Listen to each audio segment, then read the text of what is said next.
Hello friends, good evening to all of you and very warm welcome for this the discussion. मैं आप सबका स्वागत करता हूँ इस डिस्कशन में और गुड इवनिंग करता हूँ सबको. I know you all are very excited to be a part of this event and get more knowledge about the Chandrayaan 3 and ISRO's mission. So before going to start our discussion, I would like to share and tell you some instruction about this event and about this discussion.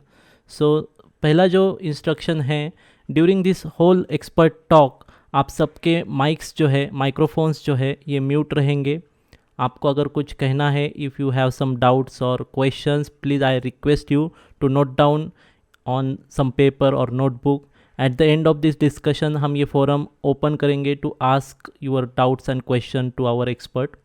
Then the second thing is that ये जो meeting है इसकी recording हम कर रहे हैं ताकि ये रिकॉर्डिंग हम यूट्यूब पे या सोशल मीडिया पे डाल सके.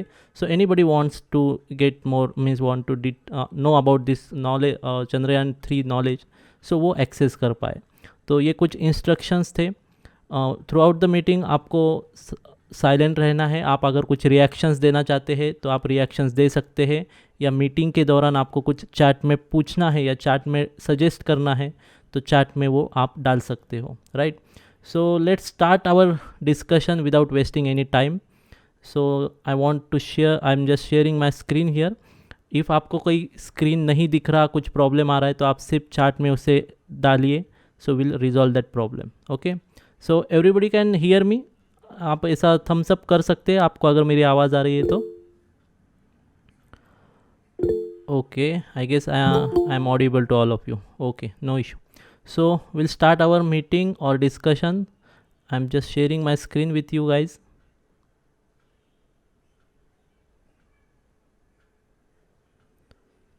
Okay, I guess मेरा screen आप सबको दिख रहा है. My screen is visible to all of you. So again I'm welcome to all of you in the discussion about Chandrayaan 3 online discussion from the expert, that is on the Chandrayaan 3. So let's start with the discussion agenda. So ये meeting या discussion का एक agenda हमने बनाया है. Will go through that agenda step by step. तो आपको ये पूरा Chandrayaan 3, उसका बैकग्राउंड, इसरो के अलग अलग मिशन, इनके बारे में सब हम डिटेल में डिस्कस करेंगे. So first we do the introduction part, then will continue with the past moon missions. जो पास्ट में मून के इम्पॉर्टेंट मिशंस हुए हैं उसके बारे में हम बात करेंगे थोड़ा, because you must know the background of this Chandrayaan 3 and other moon mission to understand the details about that. Then हम देखेंगे Chandrayaan 1 के बारे में, because the Chandrayaan 1 is the milestone for ISRO. तो ये Chandrayaan 1 एग्जैक्टली क्या था, उसमें क्या अचीव किया हमने, इसके बारे में बात करेंगे. Then will see the satellite launching and aerospace technology. Satellite या स्पेसक्राफ्ट लॉन्चिंग कैसे होता है, उसकी कुछ टर्मिनोलॉजी क्या है, इसके बारे में हम बात करेंगे. Then will see the Chandrayaan 2 mission. Chandrayaan 2 mission का जो इम्पोर्टेंस था फॉर द Chandrayaan 3, उसके बारे में बात करेंगे कि ये फेल क्यों हुआ, उससे हमने क्या सीखा, उससे क्या इम्प्रूवमेंट किया है Chandrayaan 3 में. And lastly will see the Chandrayaan 3, जो आप सब जिसके लिए वेट कर रहे हो, कि Chandrayaan 3 के बारे में बात करेंगे कि Chandrayaan 3 जो है वो एग्जैक्टली क्या इम्प्रूवमेंट किया है, फेलियर चांसेस कितने हैं, ऑन बोर्ड क्या क्या इंस्ट्रूमेंट है उसमें. देन Chandrayaan 3 लैंडर और रोवर में हम क्या अचीव करने वाले, what is the target of ISRO, for this Chandrayaan 3। And last में ऑडियंस क्वेश्चन, फोरम ओपन होगा ऑडियंस क्वेश्चन के बारे में। तो let's start with the introduction part. So first of all, I want to introduce our organization, that is Aeronautics and Space Exploration. Basically, we are working in this field from last 12 years and इसमें हम stargazing organize करना, aerospace and astronomy के regarding research के काम करना, then astronomy, space science training programs, courses conduct करना, and finally the aeronautics and aerospace aero modeling related training provide karna. So this all work we are doing, and the main purpose of this organization is to spread the awareness and popularization of astronomy and space science in society, specifically students. So this is the small introduction, and I will introduce myself also. My name is Kailash Belekar. I am an astronomer as well as the I've studied this all aerospace science and astronomy from last 10-12 years, and I'm a part of this organization. And I also want to introduce or welcome to my members and volunteers of this organization.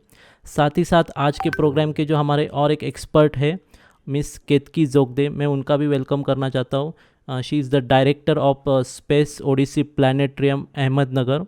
And Space Odyssey, not only the planetarium, it is also the mountain observatory situated at Nagar, Ahmednagar base, and one of the advanced and most equipped planetarium center in Maharashtra, that is the Space Odyssey. इसमें आपको space related museum भी है, उनके labs भी है, optics lab, telescopes का वहाँ पे exhibition भी है, and they do lot of activities regarding the astronomy and aerospace. So this is the small introduction of our work and the collaborators and today's guest or expert. So after that introduction, we'll see the past missions of moon and start our discussion. So here past missions on moon.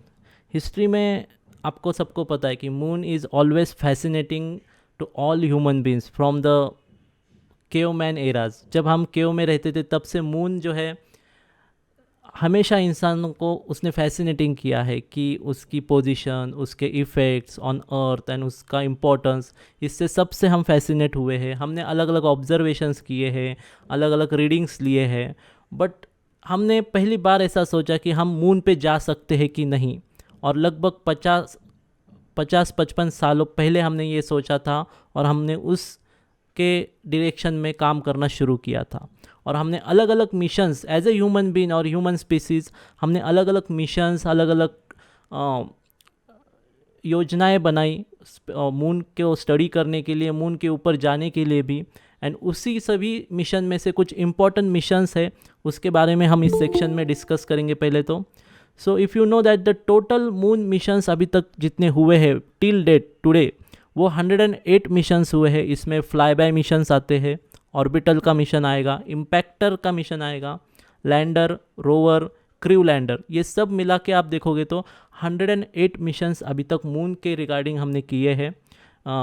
सभी countries की सभी aerospace agencies के मिला के ये count है. So from that 108 missions अभी कितने सक्सेस हुए थे और कैसा रेट था, इसका छोटा सा एक एग्जांपल मैं यहाँ पे देता हूँ. आप अगर USSR का एग्जांपल लोगे, that is the United Soviet Russia जो है, इनका जो है पहले 5 बार वो फेल हुए थे. They fail first 5 times before successful impactor. अभी इम्पैक्टर जो है ये लैंडर नहीं होता. Impactor means it is an kind of crash landing. हम सरफेस के ऊपर क्रैश लैंडिंग करते हैं एंड उस लैंडिंग से जो भी मैटर आता है बाहर उसकी स्टडी की जाती है, तो उसे इम्पैक्टर कहते हैं. तो ये सक्सेसफुल इम्पैक्टर का मिशन सक्सेसफुल होने से पहले रशिया 5 बार फेल हुआ था. अगर सिमिलरली हम ऐसा लेंगे USA का, मीन्स नासा का, तो नासा 4 टाइम्स फेल हुआ था बिफोर सक्सेसफुल इम्पैक्टर. तो फेल्यूर जो है that is the part of the success for this kind of missions. And अगर हम इसरो के बारे में बात करेंगे, भारत के मिशन के बारे में, तो इसरो 0 टाइम्स फेल हुआ था बिफोर सक्सेसफुल इम्पैक्टर. अभी ये क्या है ज़ीरो टाइम सक्सेसफुल इम्पैक्टर क्या था, ये चंद्रयान 1 का मिशन जब हम देखने वाले डिटेल उसमें बात करेंगे। But this is the basic scenario में यहाँ पे आपको दिखा रहा हूँ कि ऐसा नहीं है कि हम फेल हुए हैं, हमने बहुत अच्छा सक्सेस रेट अचीव किया है as compare to other countries and their space organisation. तो ये कुछ स्टैटिस्टिक थे। अभी हम डिटेल में कुछ पास्ट मिशंस के बारे में बात करेंगे। So first Luna 2 that is the Russian space organisation का मिशन था। 13 सितंबर 1959 को ये लॉन्च किया गया था। अब इसकी खासियत ये थी कि ये फर्स्ट स्पेसक्राफ्ट था जो लूनार सरफेस के ऊपर इम्पैक्ट हुआ था या रीच हुआ था।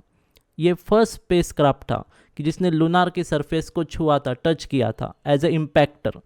तो ये इसकी खासियत थी लूना 2 के मिशन की। और इसका जो वेट था 390 kg था। एज ए क्रैश लैंडिंग उसने की थी।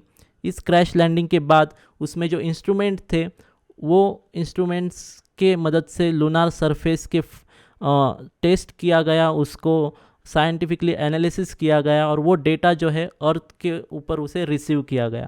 सो that is the first ever mission which actually touches the lunar surface. उसके बाद जो सेकेंड इम्पॉर्टेंट मिशन था वो था Luna 9 that is Russian mission था। ये 31 जनवरी 1966 को ये हुआ था। बेसिकली ये जो था ये पहली बार ह्यूमन बीइंग ने सॉफ्ट लैंडिंग अचीव की थी लूनार सरफेस के ऊपर। यस, जो लैंडर था लूनार सरफेस के ऊपर जो लैंड हुआ था उसकी सॉफ्ट लैंडिंग वहाँ पे अचीव की गई थी। अभी एक्चुअली ये जो स्पेसक्राफ्ट था लूना 9 वो एक्चुअली टच नहीं हुआ था, उसमें से एक छोटा कैप्सूल जो था वो पहले इम्पैक्ट हुआ था उसका और वो सक्सेसफुली वो लैंड हुआ था लूनार सरफेस के ऊपर। And its weight around 99 kg उसका वेट था। एंड उसमें जो कैमराज एंड इंस्ट्रूमेंट्स लगाए थे उसमें से जो पहला फोटोग्राफ जो आया था वो हम देखने वाले हैं नेक्स्ट स्लाइड में, कि जो उसने सेंड किया था from the very surface of moon. And वो फोटो आप यहाँ पे इस नेक्स्ट स्लाइड में देख सकते हो। ये पहला फ़ोटो था लूनार सरफेस का। ये दो फ़ोटो उन्होंने उस स्पेसक्राफ्ट के कैमरा से लिए गए थे और अर्थ के ऊपर रिसीव किए गए थे। ये दो फोटो आप यहाँ पे देख सकते हो from the Luna 9। Then after हम देखेंगे next mission that is the Luna 10। वो भी यूएसएसआर का ही मिशन था जो 31 मार्च 1966 को लॉन्च किया गया था। और उसकी खासियत ये थी कि ये फर्स्ट मिशन था जो मून के ऑर्बिट में स्टेबल हुआ था। इससे पहले इम्पैक्टर एंड लैंडर ही थे, ऑर्बिटल नहीं था। But this is the first orbital mission which actually stabilize in moon's orbit, जो लूना 10 जिसे कह सकते हो आप। तो इसमें जो फर्स्ट स्पेसक्राफ्ट था जिसमें हम देख सकते हैं इस फोटोग्राफ में जो एस्ट्रोनॉमिकल बॉडी के इर्द गिर्द घूमने वाला फर्स्ट सैटेलाइट हम इसे कह सकते हैं जो धरती पे से हमने लॉन्च किया था। सो that is the important of this Luna 10। Again ये रशियन स्पेस ऑर्गेनाइजेशन का ही स्पेसक्राफ्ट था। अभी इसके बाद जो एक इम्पॉर्टेंट, अभी इसकी और एक खासियत ये थी कि इसकी बैटरीज जो थी ये 56 डेज़ तक ही चली थी। Means you can imagine that कि तब कितनी टेक्नोलॉजी कैसी थी कि सिर्फ 56 डेज़ वर्किंग बैटरीज हम यूज़ करते थे इतने बड़े मिशंस के लिए। सो this is all about the Luna 10। इसके बाद एक बहुत इम्पॉर्टेंट मिशन था जिसका नाम यहाँ पे आप देख सकते हो जोन 5 करके। ये भी अगेन रशिया का ही मिशन था। अभी इसकी खासियत क्या थी? The first spacecraft which actually swing around the moon without entering the orbit, और जो वापस धरती पे आया, मीन्स जिसका रिकवरी हमने किया। इससे पहले जितने स्पेसक्राफ्ट छोड़े गए थे या मिशंस थे वो लूनार सरफेस के ऊपर या उसके ऑर्बिटल में ही रिवॉल्व होते थे। But this is the first mission of Russia which actually revolve और make a fly by operation around the moon and come back on earth. तो ये इसका ये खासियत था जो रशिया ने सक्सेसफुली इसको अचीव किया था। अभी इसके बाद ये जो रशिया के डे बाय डे या रेगुलर सक्सेसफुल मिशंस हो रहे थे, तो साथ ही साथ एक कंपटीशन पूरा हो गया इसमें, स्पेस कंपटीशन। और इसके बाद यूएसए मीन्स नासा एंटर हुआ इस कंपटीशन में, और जो नासा ने पहला मिशन इसमें छोड़ा था। और इस स्पेसक्राफ्ट की खासियत ये भी थी कि इसमें बायोलॉजिकल पेलोड जो था, पहली बार बायोलॉजिकल पेलोड इसने ऐड किया था, जिसमें 2 टॉर्टाइज मीन्स कछुए जो थे इसमें हमने रशिया ने इसमें पुट किए थे और उनको सक्सेसफुली अर्थ के ऊपर फिर से लाया था after 6 days. So this is also a trial from them कि अगर आपको स्पेस में ह्यूमन बीइंग या बायोलॉजिकल कोई भी मैटर छोड़ना है तो वो कैसे बिहेव करेगा, इसके लिए ये ट्रायल उन्होंने किया था। जोन 5 करके इस पूरे स्पेसक्राफ्ट का या मिशन का नाम था। Then the Apollo series start, या अपोलो का जो मिशन है नासा का वो स्टार्ट हुआ था और उसमें जो अपोलो 8 जो है उसमें उनको सक्सेस मिली थी। तो अपोलो 8 की जो सक्सेस थी वो क्या थी? तो अपोलो 8 की जो सक्सेस थी ये थी कि फर्स्ट सक्सेसफुल मिशन था विथ क्रू ऑर्बिटर। मीन्स ये ऑर्बिटर आप जो देख रहे हो इमेज में उसमें क्रू थे, मीन्स ह्यूमन बींग्स थे, और जो मून के ऑर्बिट में रिवॉल्व हुए थे और successfully return to earth, means earth को रिकवरी उन्होंने री एंट्री की थी अर्थ के ऊपर, और ये सक्सेस रहा था अपोलो 8। सो ये नासा के दृष्टिकोण से बहुत ही इम्पोर्टेंट मिशन था जहाँ से उनकी सक्सेस शुरू हुई। अभी उसके बाद जो सेकेंड मिशन था वो तो उससे भी ज़्यादा सक्सेसफुल हुआ था, that is Apollo 11। Again it is NASA, जो 16 जुलाई 1969 को लॉन्च हुआ था, और ये पहला मिशन था जहाँ पे क्रू जो है मिशन का या लैंडर का वो पहली बार चांद के सतह पर जो जिसने अपना पैर रखा, ये पहला मिशन था नासा का। और आई गेस कि इसमें आपको पता ही होगा कि Neil Armstrong and Buzz Aldrin ये 2 एस्ट्रोनॉमर्स थे। आप वो एस्ट्रोनॉमर भी थे और वो जियो साइंटिस्ट भी थे, मीन्स जो जियोलॉजी का स्टडी करते हैं। इनने पहली बार हमने मून के ऊपर देखा कि उन्होंने पहली बार पैर रखा और उन्होंने मून का स्टडी किया। So Apollo 11 is very successful mission for NASA. Then उसके बाद जो अगेन एक मिशन रशिया ने छोड़ा था आफ्टर द सक्सेसफुल अपोलो का उन्होंने सक्सेस देखने के बाद, वो लुकोन 1 था, जिसमें रशिया ने पहली बार रिमोट कंट्रोल ऑपरेटेड रोवर जो है मून के सरफेस के ऊपर लैंड किया था। बिकॉज रशिया का जैसा मानना था कि ह्यूमन बींग्स को या किसी मैन मिशन को छोड़ने से बेहतर है कि हम रोवर को वहाँ पे छोड़े, ताकि रोवर जो है इफ़िशेंटली काम कर पाए, वो ज़्यादा एरिया एक्सप्लोर कर सकता है और उसका जो ड्यूरेशन होता है, मिशन ड्यूरेशन, वो ज़्यादा होता है as compare to man mission. तो इसका जो ड्यूरेशन आप देख सकते हो कि it works for 10 months during the mission duration. ये जो रोवर उन्होंने छोड़ा था पहला, वो 10 महीने तक वहाँ पे रिसर्च करता रहा, and as compare to the Apollo's mission उन्होंने ज़्यादा एरिया जो है मून सरफेस का वो एक्सप्लोर किया। So this is also very important mission for Russia. Then after हम थोड़ा लेटेस्ट आएंगे, ये जो है mission Chang 4 and U22 Y22, ये चाइना का मिशन था जो 3 जनवरी 2019 को लॉन्च किया गया था। एंड इसका इम्पोर्टेंस ऐसा था कि इस मिशन में जो 3 जनवरी 2019 को लॉन्च किया गया था, उसमें जो लोकेशन था लैंडिंग का, वो फार साइड ऑफ मून थी। फार साइड और डार्क साइड ऑफ मून आप कह सकते हो उसे, कि जो हमारे धरती से मीन्स अर्थ से दिखाई नहीं देती, very back side of that moon, वहाँ पे उन्होंने इस लैंडर को और रोवर को लैंड किया था और रोवर ने वहाँ पे अलग अलग एक्सपेरिमेंट किए थे। सो that is very important for us. तो ये जो लैंडिंग साइट होती है जो मून के बैक साइड में होती है, उसमें एक प्रॉब्लम ऐसा आता है कि नो लाइन ऑफ साइट होता है कम्युनिकेशन के लिए।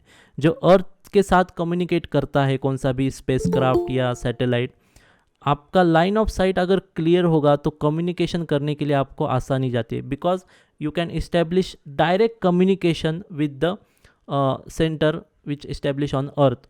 बट जब आप किसी ऐसे साइट पे लैंड करते हो जहाँ पे आपको लाइन ऑफ साइट डायरेक्टली नहीं अचीव होता, तब आपको कम्युनिकेशन करने के लिए बहुत दिक्कत जाती है। एंड चाइना ने इसके लिए क्या किया, तो चाइना ने इसके लिए एक रिले सैटेलाइट कम्युनिकेशन सिस्टम होता है, जिसमें एक ऑर्बिटल हम लॉन्च करते हैं जो उस बॉडी के अराउंड रिवॉल्व होता है, and we can use that orbital as a intermediate centre for communication. Means वो जो लैंडर होता है उससे सिग्नल पहले वो ऑर्बिटर को जाता है, देन वो ऑर्बिटर वो जो सिग्नल है उसे एम्पलीफाई करके अर्थ पे ट्रांसमिट करता है, अर्थ पे उसे रिसीव किया जाता है। तो इस तरीके का कम्युनिकेशन सिस्टम यूज़ किया जाता है जब आपको लाइन ऑफ साइट क्लियर नहीं होता अर्थ के साथ। तो ये चाइना के मिशन ने यहाँ पे अचीव किया, चाइना ने। Then after the successful of this, हम उसके बाद एक छोटा सा बैक हिस्ट्री का एक अचीवमेंट देखेंगे जो नासा का था। That is the pioneer 4 USA NASA mission, जो मार्च 1959 को उन्होंने किया था। अभी ये पायोनियर या इसका इम्पोर्टेंट क्या था दोस्तों, तो ये फर्स्ट ऐसा मिशन था जो अर्थ के ग्रेविटेशनल फील्ड को उसने क्रॉस किया था और पहली बार स्पेस में लॉन्च हुआ था। और वो फर्स्ट मिशन था जो लूनार मीन्स मून को फ्लाई बाय करके उसका जो सरफेस का स्टडी था वो उसने किया था। और एक्चुअली जो डिस्टेंस था फ्लाई बाय का वो 37,000 माइल्स था, और इस डिस्टेंस से वो उसने फ्लाई बाय किया था एंड स्टडी किया था। सो this is the pioneer mission, जो पहली बार अर्थ का जो उसने ग्रेविटी फील्ड है वो क्रॉस किया था। सो ये बहुत ही इम्पोर्टेंट मिशन था और सक्सेसफुल मिशन था नासा के लिए। अभी इसके बाद एक माइलस्टोन था जो पूरे भारत के लिए एंड पूरे स्पेस सेक्टर के लिए इम्पोर्टेंट रहा था, और वो मिशन था चंद्रयान 1, जो भारत का इसरो का मिशन था, जो अक्टूबर 2008 में लॉन्च हुआ था। तो इसके बारे में मैं थोड़ा बताऊंगा और बाकी का पार्ट जो है हमारे एक्सपर्ट इसके बारे में बताएंगे। सो ये जो मिशन था इसका इम्पोर्टेंस क्या था दोस्तों, कि जितनी भी अभी तक कंट्रीज़ ने मून पे जितने स्पेसक्राफ्ट छोड़े थे जिनका स्टडी करना था, उसमें से चंद्रयान 1 का जो अचीवमेंट था वो बहुत ही डिस्टिंक्टिव एंड इम्पॉर्टेंट था। वो इसलिए कि जैसा मैंने आपको बताया कि हमारा सक्सेस रेट फॉर इम्पैक्टर जो है वो 1 या 100% था। मीन्स जो चंद्रयान 1 ने उसका जो इम्पैक्टर लॉन्च किया था वो सक्सेसफुली चांद के सरफेस के ऊपर इम्पैक्ट हुआ था। एंड फ्रॉम दैट इम्पैक्टर जो हमने क्रेटर सिलेक्ट किया था, शैकलेटन टन क्रेटर जो है मून में, उसके आसपास इसका इम्पैक्ट हुआ था इस प्रोब का। एंड उस प्रोब ने जो सैंपल्स लिए, उस सैंपल्स का स्टडी करने के बाद ऐसा डिटेक्ट हुआ कि लूनार सरफेस के ऊपर आइस फॉर्मेट में वाटर प्रेजेंट है। और इसका कंफर्मेशन नासा का जो इंस्ट्रूमेंट लगा था चंद्रयान 1 के ऊपर उसने भी दिया था। तो ये अचीवमेंट किसी दूसरे कंट्री तक अभी तक 50 सालों तक किसी भी स्पेसक्राफ्ट ने अचीव नहीं की थी, कि लूनार सरफेस के ऊपर वाटर पार्टिकल्स या वाटर एलिमेंट को ढूंढना। That is the biggest achievement for Chandrayaan and for all community. So ये चंद्रयान का इम्पोर्टेंट था 1 का। तो चंद्रयान 1 के बारे में और डिटेल में जानेंगे हमारे मेंबर एंड एक्सपर्ट के साथ। तो मैं उनको रिक्वेस्ट करता हूँ और मेरा अभी ये स्क्रीन शेयरिंग स्टॉप करता हूँ। तो आप चंद्रयान 1 के बारे में हम अभी देखेंगे। So I will request Gauri to continue with the Chandrayaan 1 discussion. Thank you. Yes, thank you so much, sir. Myself Gauri Shirsagar, and I'm an astronomer, and I'm joined with the AXSX since 5 months right now, and we are talking about Chandrayaan 1.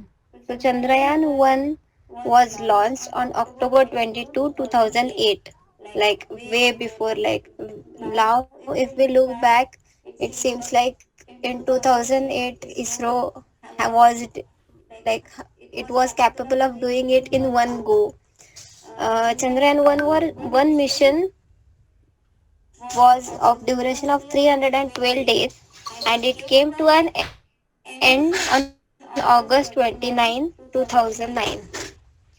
तो इसका mission life, if we calculate, it was almost 1 year, but there was two what we can say parts in Chandrayaan mission. That was the orbiter, and the second was just like the sir told, moon impact probe. Moon impact probe crashes on the moon, and while having the free fall onto the moon surface, it calculates all the mineralogical, chemical, or all the mapping of the moon and sends the data back onto the earth.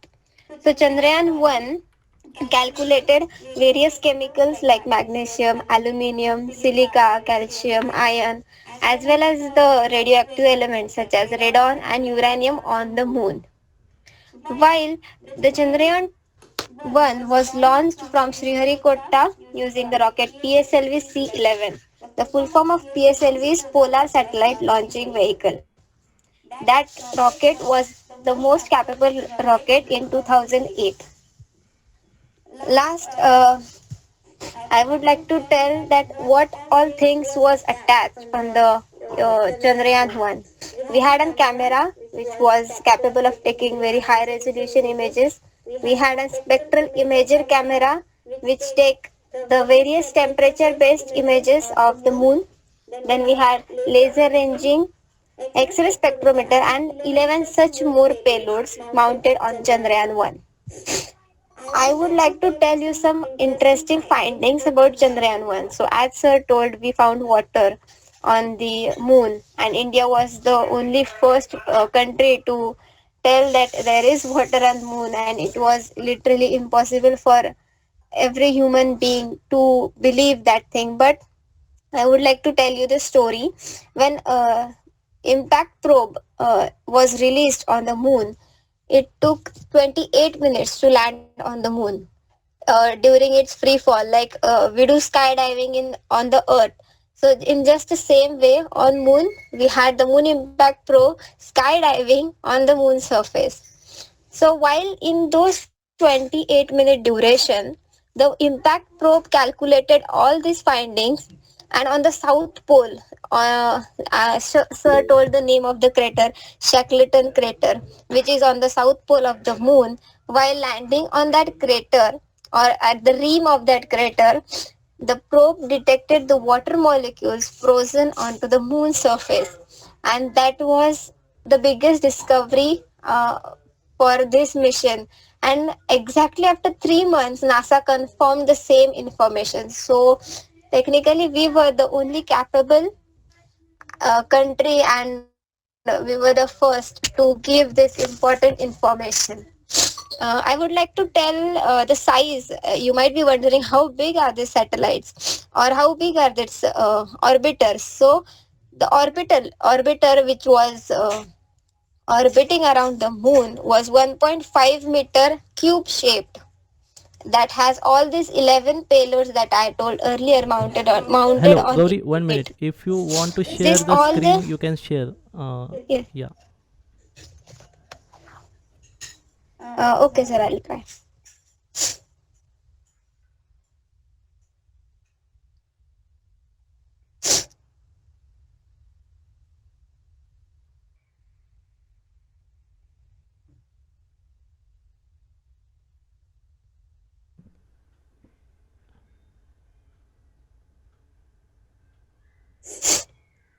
Sir, actually, I'm not allowed to. Can you give the access to share the screen? 1 minute.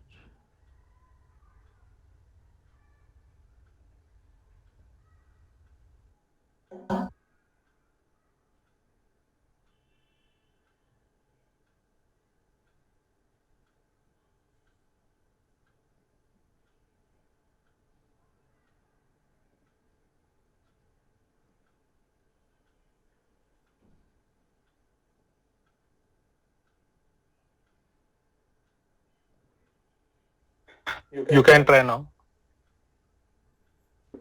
Yes, sir.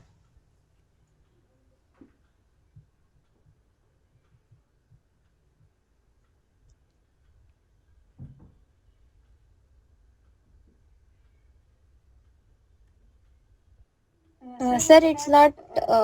I'm unable to share the screen.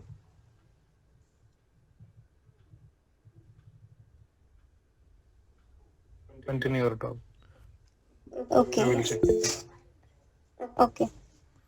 Uh, so coming back to the impact probe, it has all the 11 payloads, like I told you, the camera, spectral imager, and all the uh, instruments that it was carrying.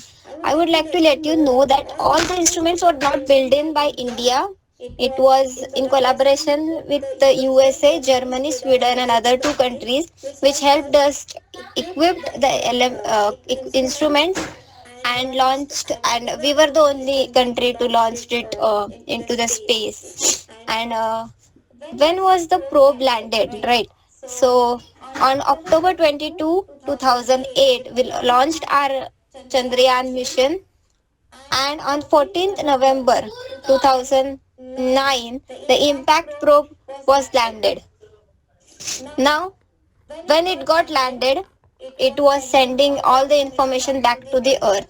And talking about the end of the mission, the ISRO claims that there was a thermal error or thermal poor shielding in the Chandrayaan because at the end of the mission, the temperature reached 50 degrees Celsius, which was not able to handle the design which it was designed, and after 312 days we lost our contact from Chandrayaan 1, and it is revolving as a debris around the moon's orbit.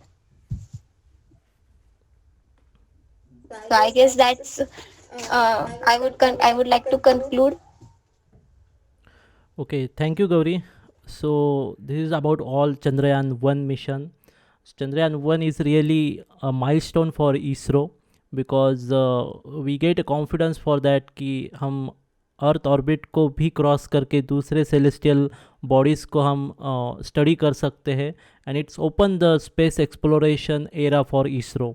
So this all, how this satellite launch or spacecraft launch, what is the science or technical things behind that. So now we'll go to see that from our next expert, and then after we'll continue with the Chandrayaan 2. So I requesting Miss Ripan Preet to continue with this topic.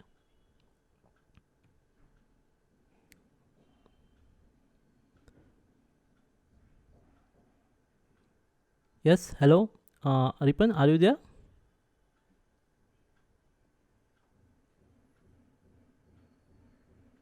Am I audible? Yeah, you are audible. You can continue. And if you want to share your screen, you can share. It's allowed.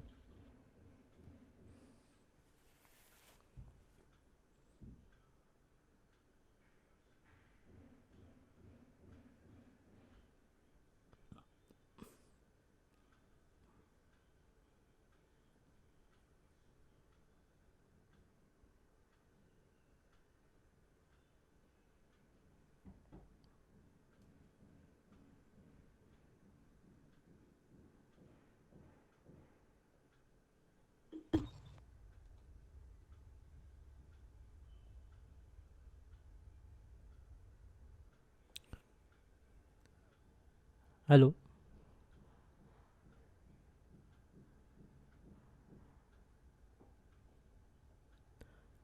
Hello. Is there? Can you please give me the access to share screen? Ripan, your voice is not clear. Uh, Hello. just a second.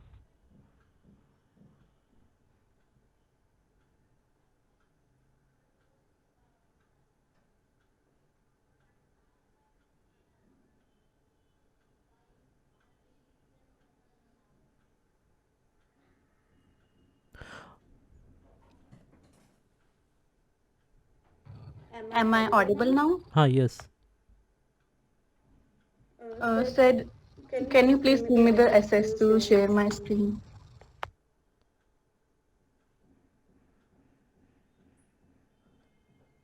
Yes, you are allowed to share your screen.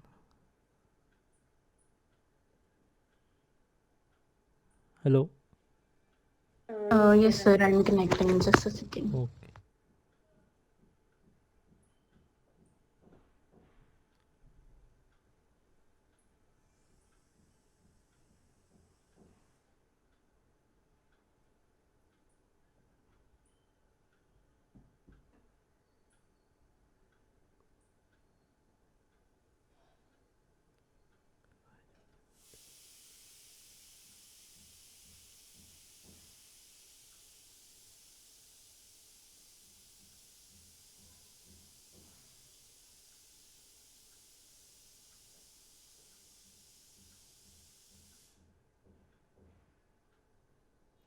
Okay. Is there any problem, Ripan?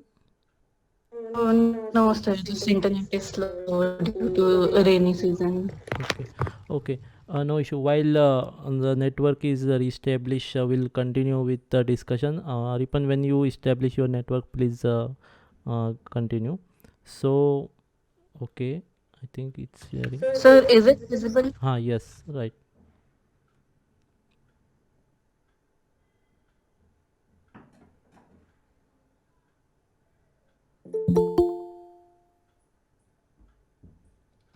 Okay, sorry for the inconvenience. Good evening, everyone. I am Ripanpreet Kaur. I am a student in astronomy, astrophysics. And now I will start with the topic launching technology. I will mainly explain the launching technology used in Chandrayaan 1, and also it will also conclude Chandrayaan 2 and other missions also.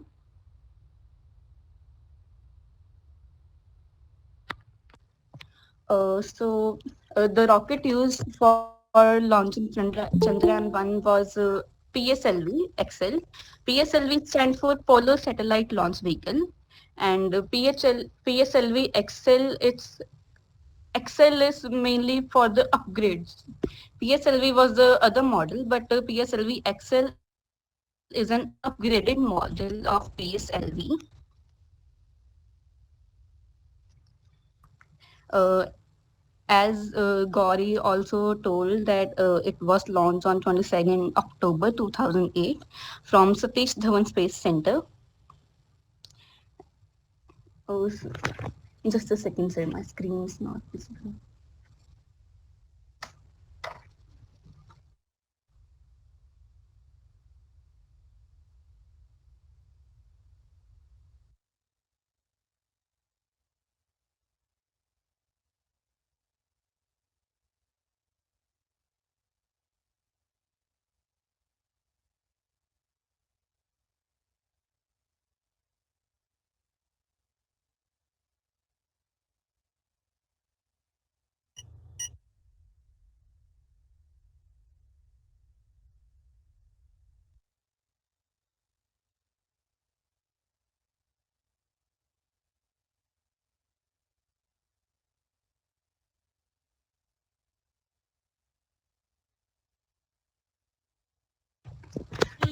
Okay, now you can see my screen.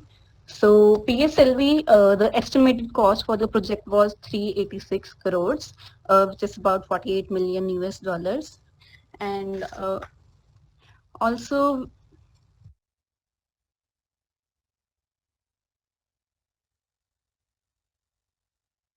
okay, the mainly the orbit increasing maneuver was used to launch this vehicle. This technique is really helpful to launch vehicle, to conserve the fuel. I will explain this. As you can see, the orbit increasing maneuvers is this use the technique of Kepler's second law. Now, what is Kepler's second law? Kepler's second law usually states that the area upon the time is constant when the Earth travels along the aphelions and the perihelion. As example, we can see in the game Hammer Throw, you can observe that when a man is just revolving the hammer around, he's just constantly moving and creating angular momentum. And that angular momentum helps the hammer to gain some velocity, some momentum. So when the man will throw the hammer, it will go around, and the velocity it contained in itself, it will go really far away. You can just imagine that, right? The force the hammer will experience will be really great. As like जब ये launch हुआ था vehicle from अर्थ, तो फिर इसके भी 5 orbits थे अर्थ के अराउंड. इसने सबसे पहले अपना ऑर्बिट कंप्लीट किया था 22 अक्टूबर को, फर्स्ट डे जिस दिन ये लॉन्च हुआ था. तो उस दिन जब लॉन्च हुआ था तो फिर उस दिन लॉन्च होने के लिए इसको लाइक अबाउट 18 मिनट्स के लिए इसको रॉकेट का फ्यूल चाहिए था, ओनली फॉर 18 मिनट्स. अगर ये डायरेक्टली रॉकेट अगर हम ज्वाइन कर देते मून पे, तो फिर ये इतना ज्यादा इसकी स्पेसिफिक इम्पल्स ज़्यादा लगते हैं, जिसके लिए हमें फ्यूल भी बहुत ज़्यादा लगता। And similarly, the second orbit burn, it was on 25th October 2008. And you can say the engine was fired for 16 minutes. And its apogee was raised by 74,000 kilometers. It traveled 46,000 miles almost. Similarly, the third and fourth and the final orbit burn. After the final orbit burn, you can see that it leaves the orbit of Earth. ये Earth के orbit से बाहर जाके पूरा Moon के orbit में चल जाएगा. And the first lunar orbit reduction maneuver of Chandrayaan-1 was on 9th November 2008. In this, the engine was fired for almost 1 minute, and yes, as I said earlier, कि इसमें हमें fuel बहुत ही ज़्यादा कम पड़ा. And about the third and the fourth orbit, इसने like Chandrayaan के 4 orbit पूरे किए. उसके बाद ये चंद्रयान के सबसे closest orbit, जो कि 100 किलोमीटर ऊपर है lunar surface के, on 12th November, ये वहां पे जाके stable हो गया. And after that, after it was stabilized 100 kilometer above the lunar surface, the mission was almost successful. And scientists, after a few months, scientists discovered that the Chandrayaan-1's temperature was really high. It increased by 50 degrees Celsius. The reason for that was it was in its first orbit. Lunar surface के 100 kilometre ऊपर था, जिसकी वजह से इसका temperature rise हो गया. That was the main reason. तो फिर उसके लिए साइंटिस्ट को इसकी ऑर्बिट को इंक्रीज करना पड़ा. उनको इससे सेकंड ऑर्बिट में मतलब 200 किलोमीटर तक लेके जाना पड़ा. And all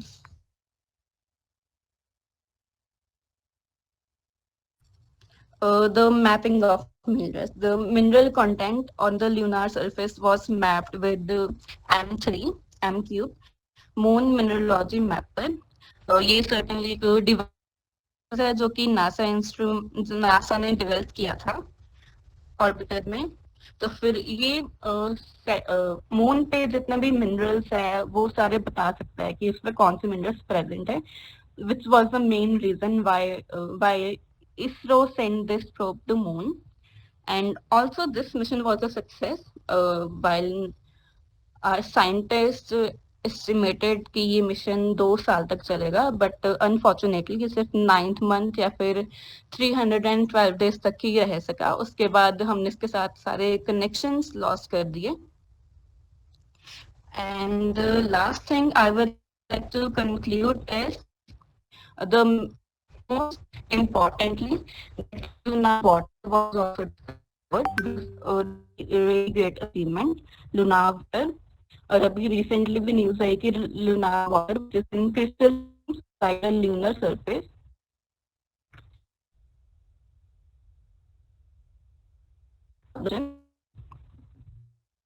I did for 2 years. It also was a successful mission.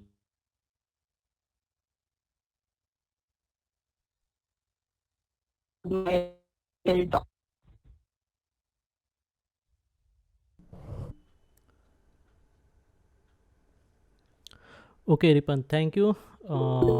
It's really very helpful to understand how this launch and how these maneuvers are taking place to stabilize any spacecraft in particular orbit or to achieve certain distance from any particular celestial body.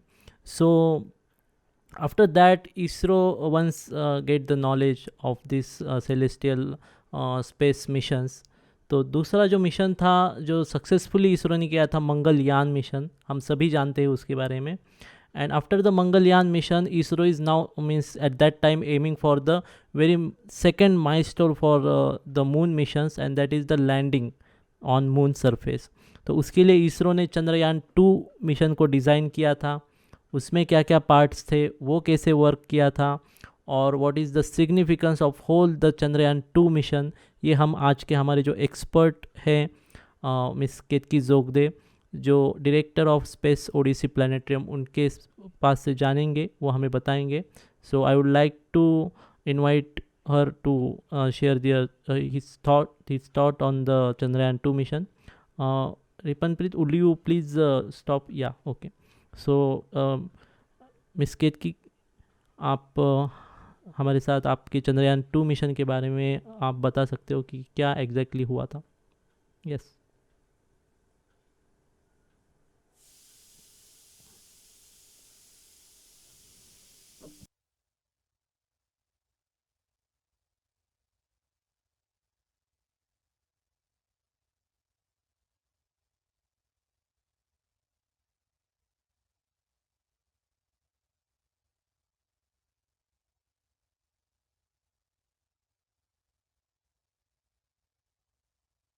Hello. Hello, hello, hello.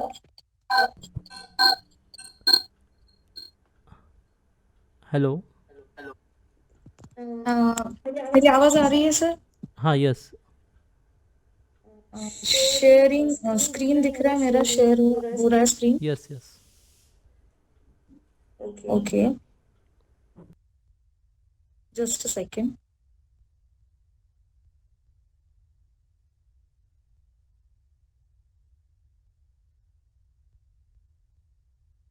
Okay, hello everyone. मैं अभी आपको चांद्रयान 2 जो हमारा second moon mission था India का, उसके बारे में इंफॉर्मेशन देने वाली हूँ. तो या as you can see in this slide, हमारे चांद्रयान 2 मिशन के 3 पार्ट्स थे. The first part was orbiter, this one. Second part was lunar lander, and the third part was lunar rover. जो लैंडर था हमारे मून मिशन का, उसका नाम विक्रम रखा गया था हमारे इसरो के founding director doctor Vikram Sarabhai के नाम से.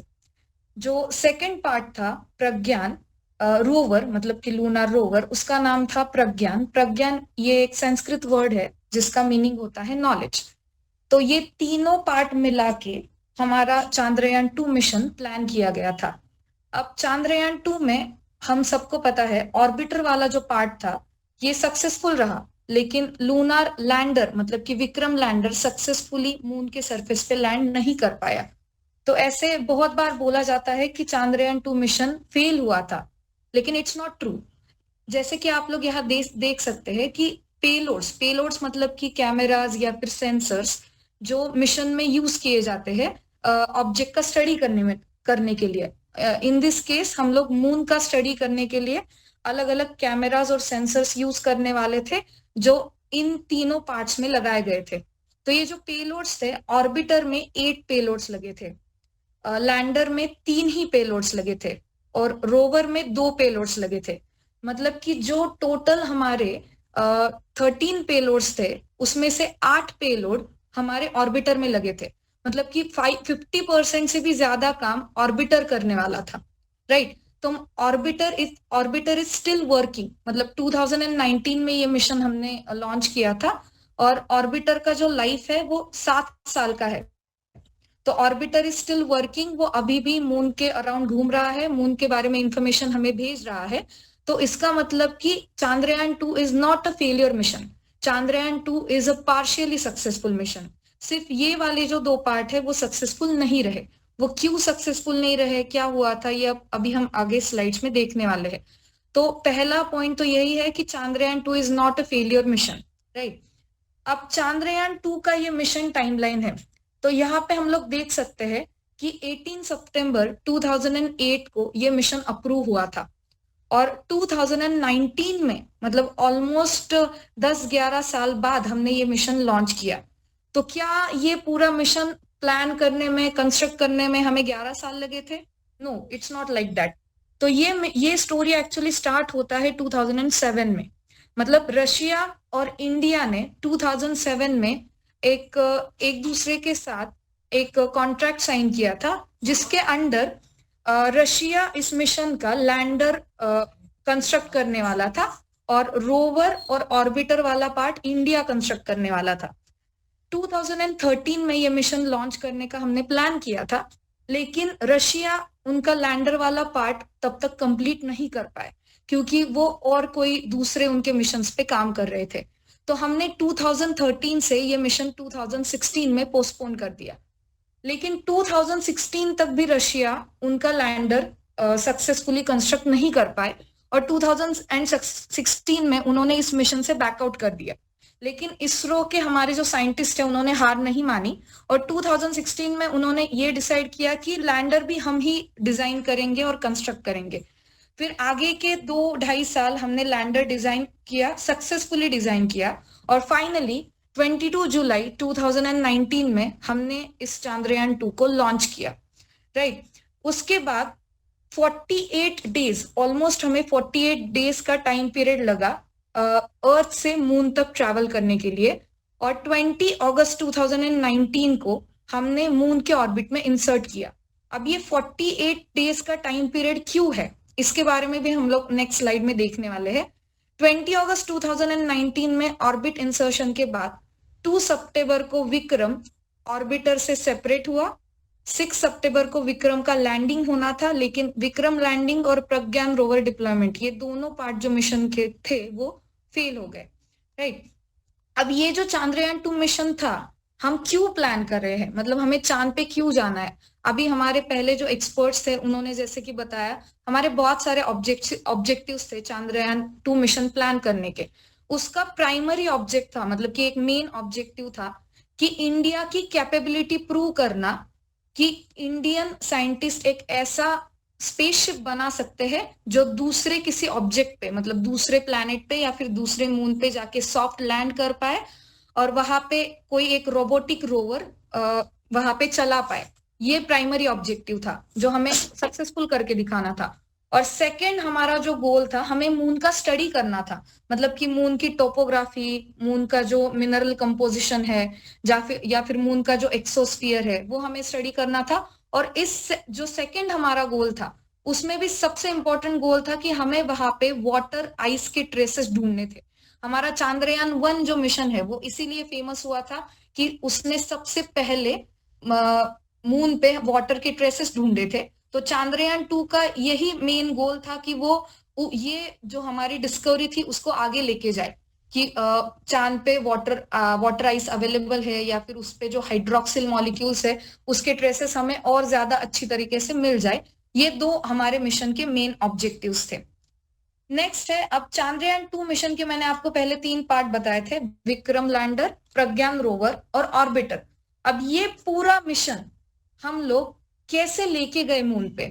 पहले स्लाइड पे हमने देखा था कि हमें अर्थ से मून तक जाने के लिए अराउंड 48 डेज का समय लगा था। तो 48 डेज का समय हमें क्यों लगा था? एक्चुअली अगर हम पहले कुछ मिशंस देखें तो चांद्रयान 2 से पहले जो सबसे पहले मतलब अपोलो 11 जो मिशन हुआ था जिसमें नील आर्मस्ट्रांग चांद पे उतरे थे, उस मिशन को अर्थ से मून तक जाने के लिए सिर्फ 4 दिन का वक्त लगा था, जो ये मिशन नासा ने प्लान किया था। Next lunar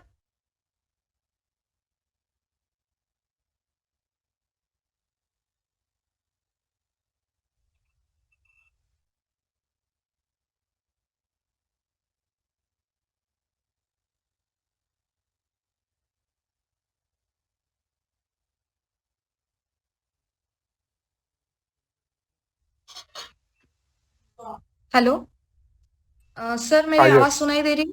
Yes, yes. या okay then I will continue.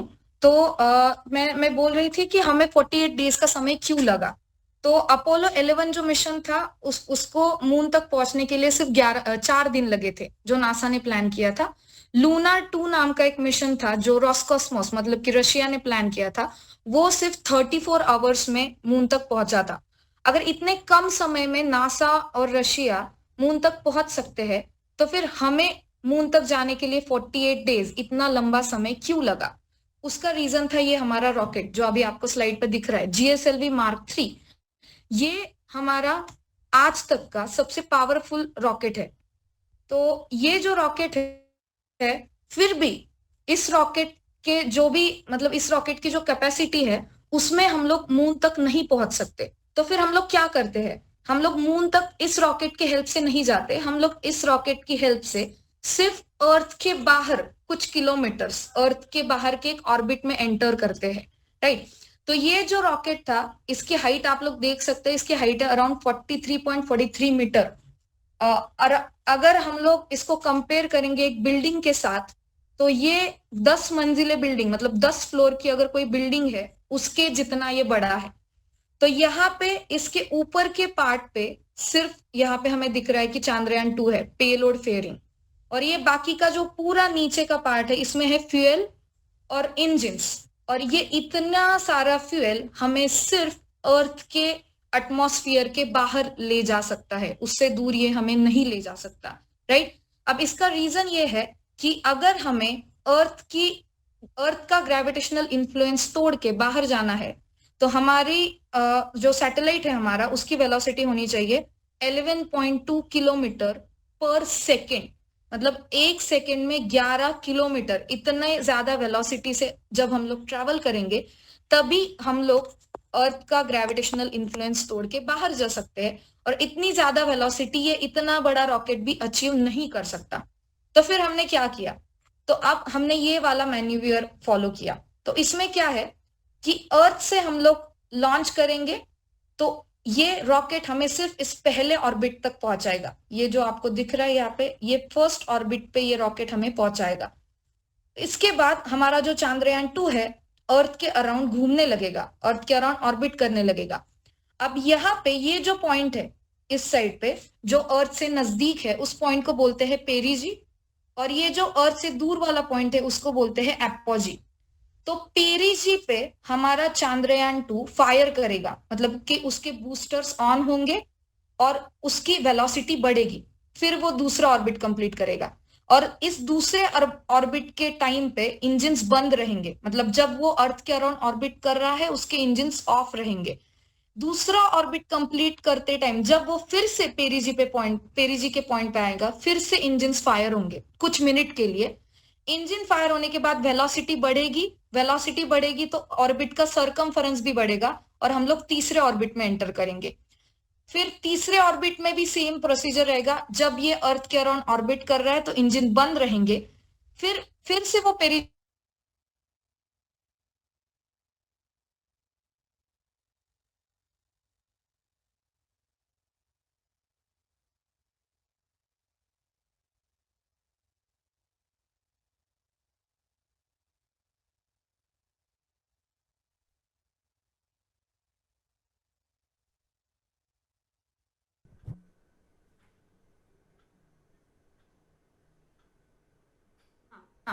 फिर से वो पेरिजी के पोजीशन पे आएगा, फिर से फायर करेगा, और ऐसे करके एक करके हमारे ऑर्बिट का सरकमफरेंस बढ़ता जाएगा और वेलोसिटी भी बढ़ती जाएगी। और जब हम लोग एस्केप वेलोसिटी अचीव कर देंगे, तब वो हमारा चांद्रयान मून के तरफ चला गया, मतलब कि इस ऑर्बिट में उसने एंटर किया, लूनार के मून, अर्थ टू मून, ये जो पाथ था उसमें इस चांद्रयान 2 ने एंटर किया।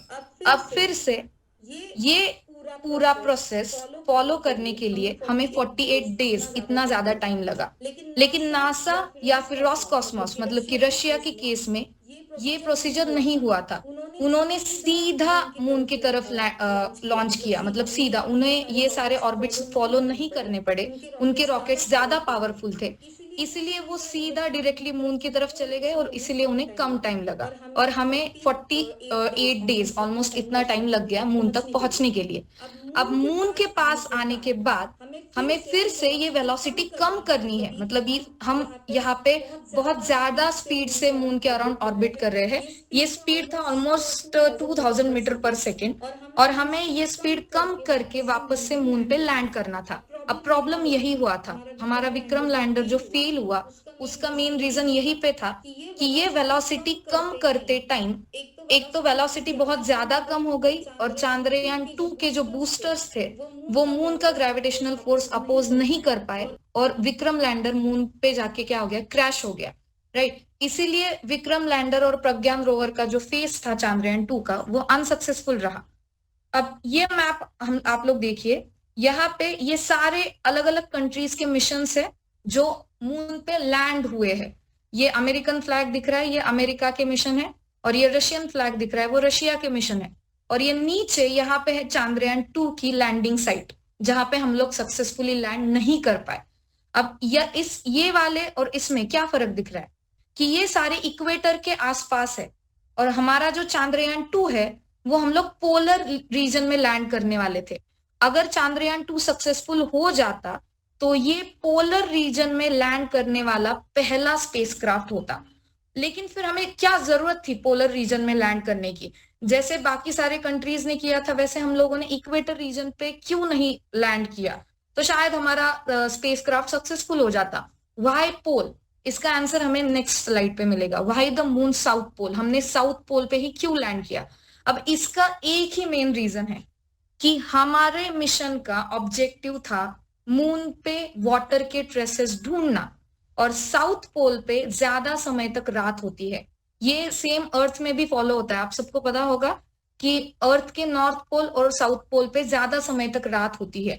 तो ऐसी बहुत ज्यादा पॉसिबिलिटीज थी कि वहां पे ज्यादा समय रात होने के कारण वहां पे वाटर का इवोपरेशन कम होता है, और हमें वाटर के ट्रेसेस ज्यादा इजीली मिल जाते। और ऐसे भी कुछ रीजन है मून के सरफेस पे, मतलब पोलर रीजन में, जहां पे क्रेटर्स में ऐसा हो सकता है कि ऐसा वाटर होगा जहां पे कभी भी आज तक कभी भी सन की लाइट पहुंची ही नहीं है, राइट? तो हमें वाटर के traces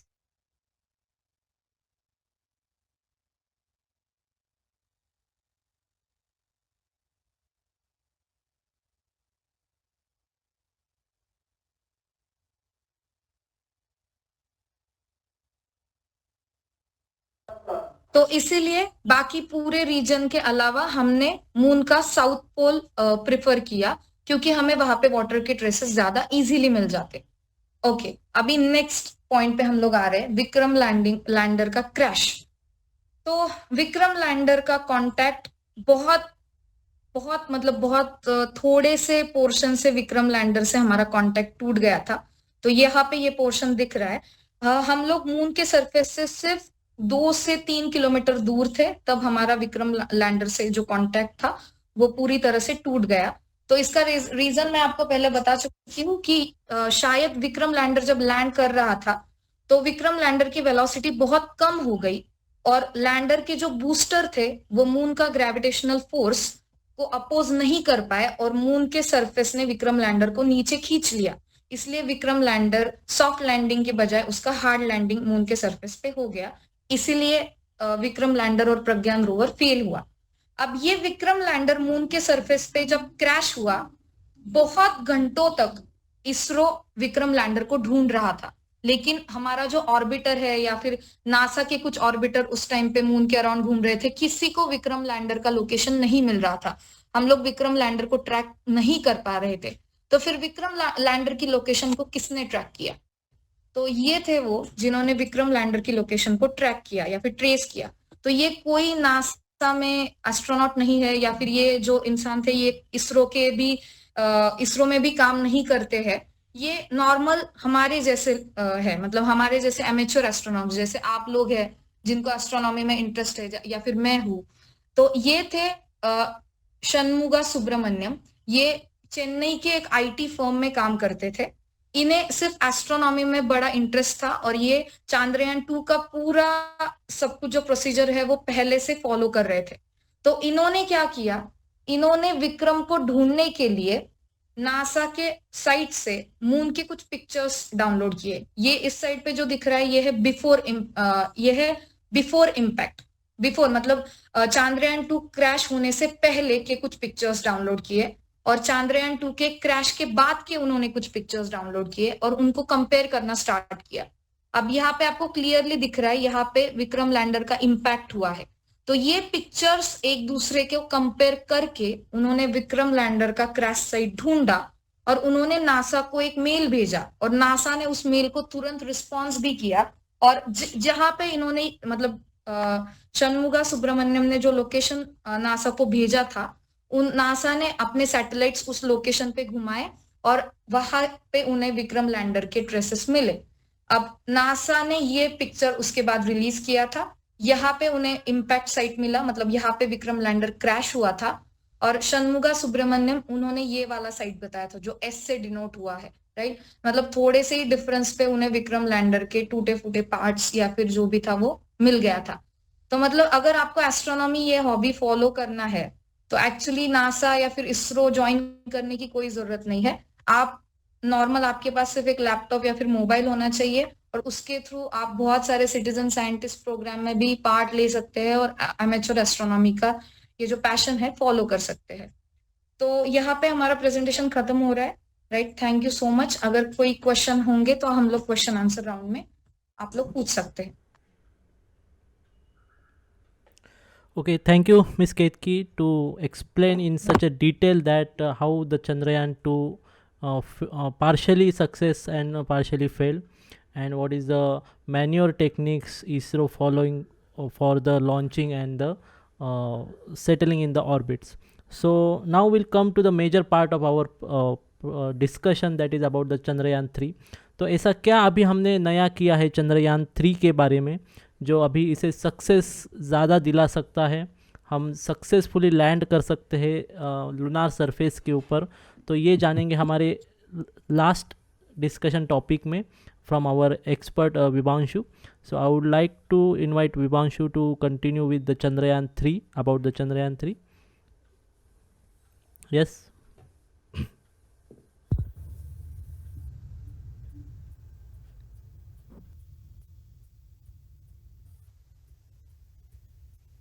So my presentation is visible. Hello. हाँ, yes, yes. Yeah. It's audible. Yeah. So good evening, everyone. I'm Vibhanshu Vire from Team Astrophile, and today we're going to talk about Chandrayaan 3. Now, Chandrayaan 3 is one of the greatest mission which we're going to do after Chandrayaan 2, and it has overcome many of the difficulties which we had while landing our rover. So we have added different payloads to optimize our landing actually.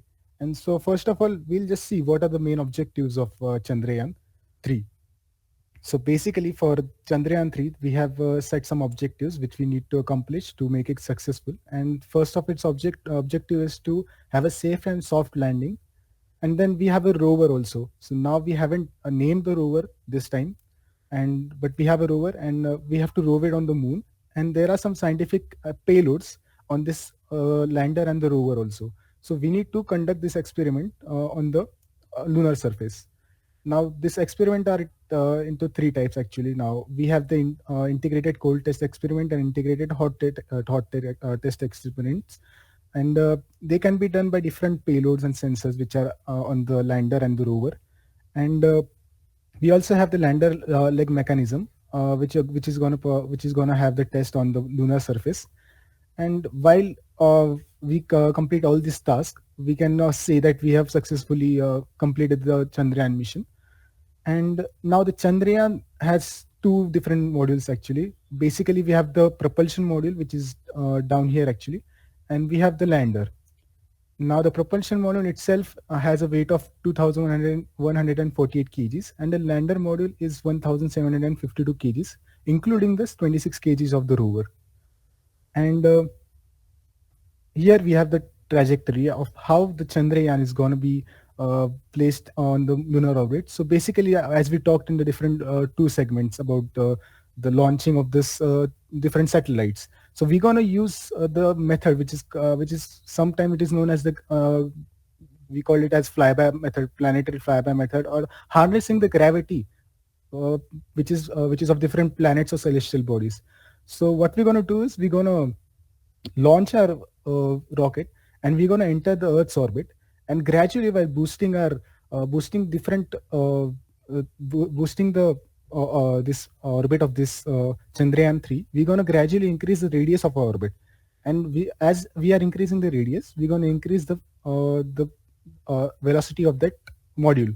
And after that, after we achieve a certain velocity, which is known as the escape velocity of the orbit, we're going to have a trajectory through the moon itself. And then at the moon, we're going to have the most farthest orbit. And then slowly we're going to enter the lunar orbit, reducing its diameter or reducing the radius of our orbit. And now we're gonna land on the moon with the lander and all. And this is the exact site where we're gonna land. This is actually a crater on the south pole where we're gonna land, and the temperature there is minus 267 degree Fahrenheit. So this is considered to be South Pole, and no one has ever landed there or have a thought about landing there. And this is a specialty of Chandrayaan 3, that we're going to land where no one has landed. We have these coordinates here also, and this is the picture. This is the exact picture where we're going to land, because we have different orbitals and different satellites orbiting our moon, and we have the picture also of where we're going to land. Now let's come to the lander. Now this is the lander, and it has various payloads. These are payloads which have different objectives, scientific objectives. So first of all, we have the RAMBHA payload, which is known as the radio anatomy and moon-bound hypersensitive ionosphere and atmosphere. So basically, this is a sensor which is used to measure the surface plasma or the ion and the electron density near the crater or where we're going to land the lander, and how it's going to change the surface plasma or the electrons flowing or the electrons or ionic plasma there, how it's going to change with the time. Then we have this Chaste payload. So it is actually Chandra's surface thermophysical experiment, where the instruments, they got to carry out some tests and measurements about the thermal properties of the lunar surface near the polar region. And next we have this lander horizontal velocity camera. Now, as we know about the Chandrayaan 2, so with that we don't want to repeat the same mistakes about this time with the lander. So we have added additional cameras to know that what is going on while the landings, to make the to take some measures. So we have this lander horizontal velocity camera, and because of the cameras we're gonna see the total observation when the lander is going to land on the moon surface. And we also have this reaction wheels. So basically reaction wheels, they have the work that they need to rotate, and they work on the principle of gyroscope. And what do they do is they control the altitude of the module actually. So there are three of these reaction wheels, and because of them we can control the altitude of this lander momentarily. And we have this altimeter, our Ka band altimeter. So now altimeter, what it do is it basically measures the distance between the rover and the surface below it. So we can know the exact position where exact orientation and position of a rover, so we can land softly. Now on the other side we can see the laser Doppler velocimeter. Now most of you must be from the science field, and most of you must be familiar with the Doppler effect. Now Doppler effect in this case is gonna be like, they are gonna this sensor, it produces two waves, and due to the interference pattern between these two waves, we can determine the velocity of the module or the lander. And due to this we can know that what is the velocity of a lander and how much do we need to reduce or increase it. Now we have the now we have different more payloads on this, and we have this star sensor. Well, star sensor is kind of a sensor in which we have feeded all the like a map in this sensor, and analyzing this map. While analyzing this map, we can get the exact orientation of this lander or the module. So by looking at the map, the star map, we can say what is the tilt of the module, or what is the orientation of the module, which side is it facing. Now this this lander is opted with the liquid engine actually, and it can produce 800 newtons of torque. And we also have ILSA payload. Now this payload is used to, when this lander is going to land on the lunar surface, it is going to be used to measure the seismic activities on the lunar surface, basically the movement of the Earth's crust and the mantle and every other seismic activities related to it. So this is going to monitor it, this sensor. And then we have the laser sensors and all, and we have this lander hazard detection avoidance camera. Now this camera is vital for this mission, because last time we didn't have any information about the landing, and this camera is going to help us to land safely. And if there is any obstacle during the landing, we will get a notification, a pre determination of this obstacle. Now on the top we have LRA, which stands for Laser Retro Refractor Array. Basically, it is used for sensing and studying the dynamics of the moon system. Now we have the propulsion module. Now propulsion module has a greater or bigger solar panel compared to Chandrayaan 2, and it has two TTC antennas. Now TTC antenna is basically used for telemetry, for receiving and transmission of data. Now there is a term called double data transfer, and which is going to be used for this telemetry, and therefore we have opted with two TTC antennas. Now we have a special module which is known as the SHAPE module. Now SHAPE module is a spectropolarimetry of habitable planet Earth module. Now what does it do is it has some specific data or specific spectrometric graph which is related to Earth, and it compares it with different planets or exoplanet, which can be used to know which planets or other things are habitable for us. Yeah.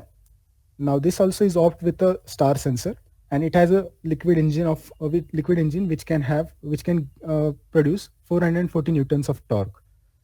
Now this is the rover coming down from the lander, and these are the different sensors which we discussed.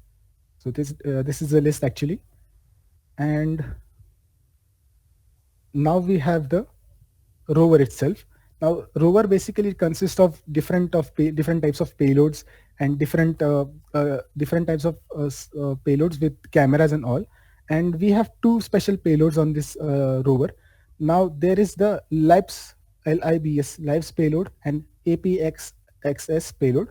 So LIBS payload is laser induced breakthrough spectrometer, and the next one is APXS payload, which is alpha particle X-ray spectrometer. Now these both payload are going to use to study the composition of soil and the rocks which are present on the moon, on the lunar surface, and we're going to see which chemical composition it is rich with and what is the composition of the soil and all. So basically, as it is landing on the South Pole, we're going to have traces of crystallized hydrogen.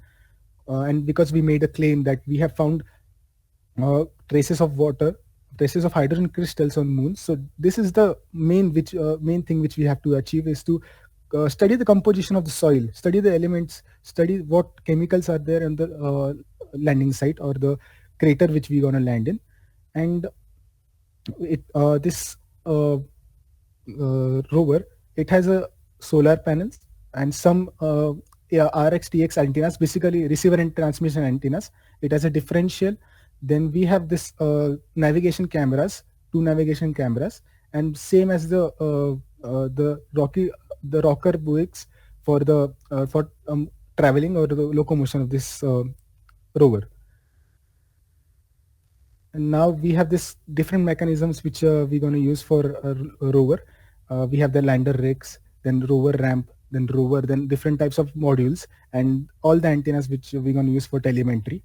And all this, these are all the sensors which we're going to use for detecting different elements and doing scientific experiments on the lunar surface. And considering the missions which other countries have taken from 1996 to Apollo 11 on all the things, this marks an important mission for the world, because we have nobody has explored the site which we gonna explore.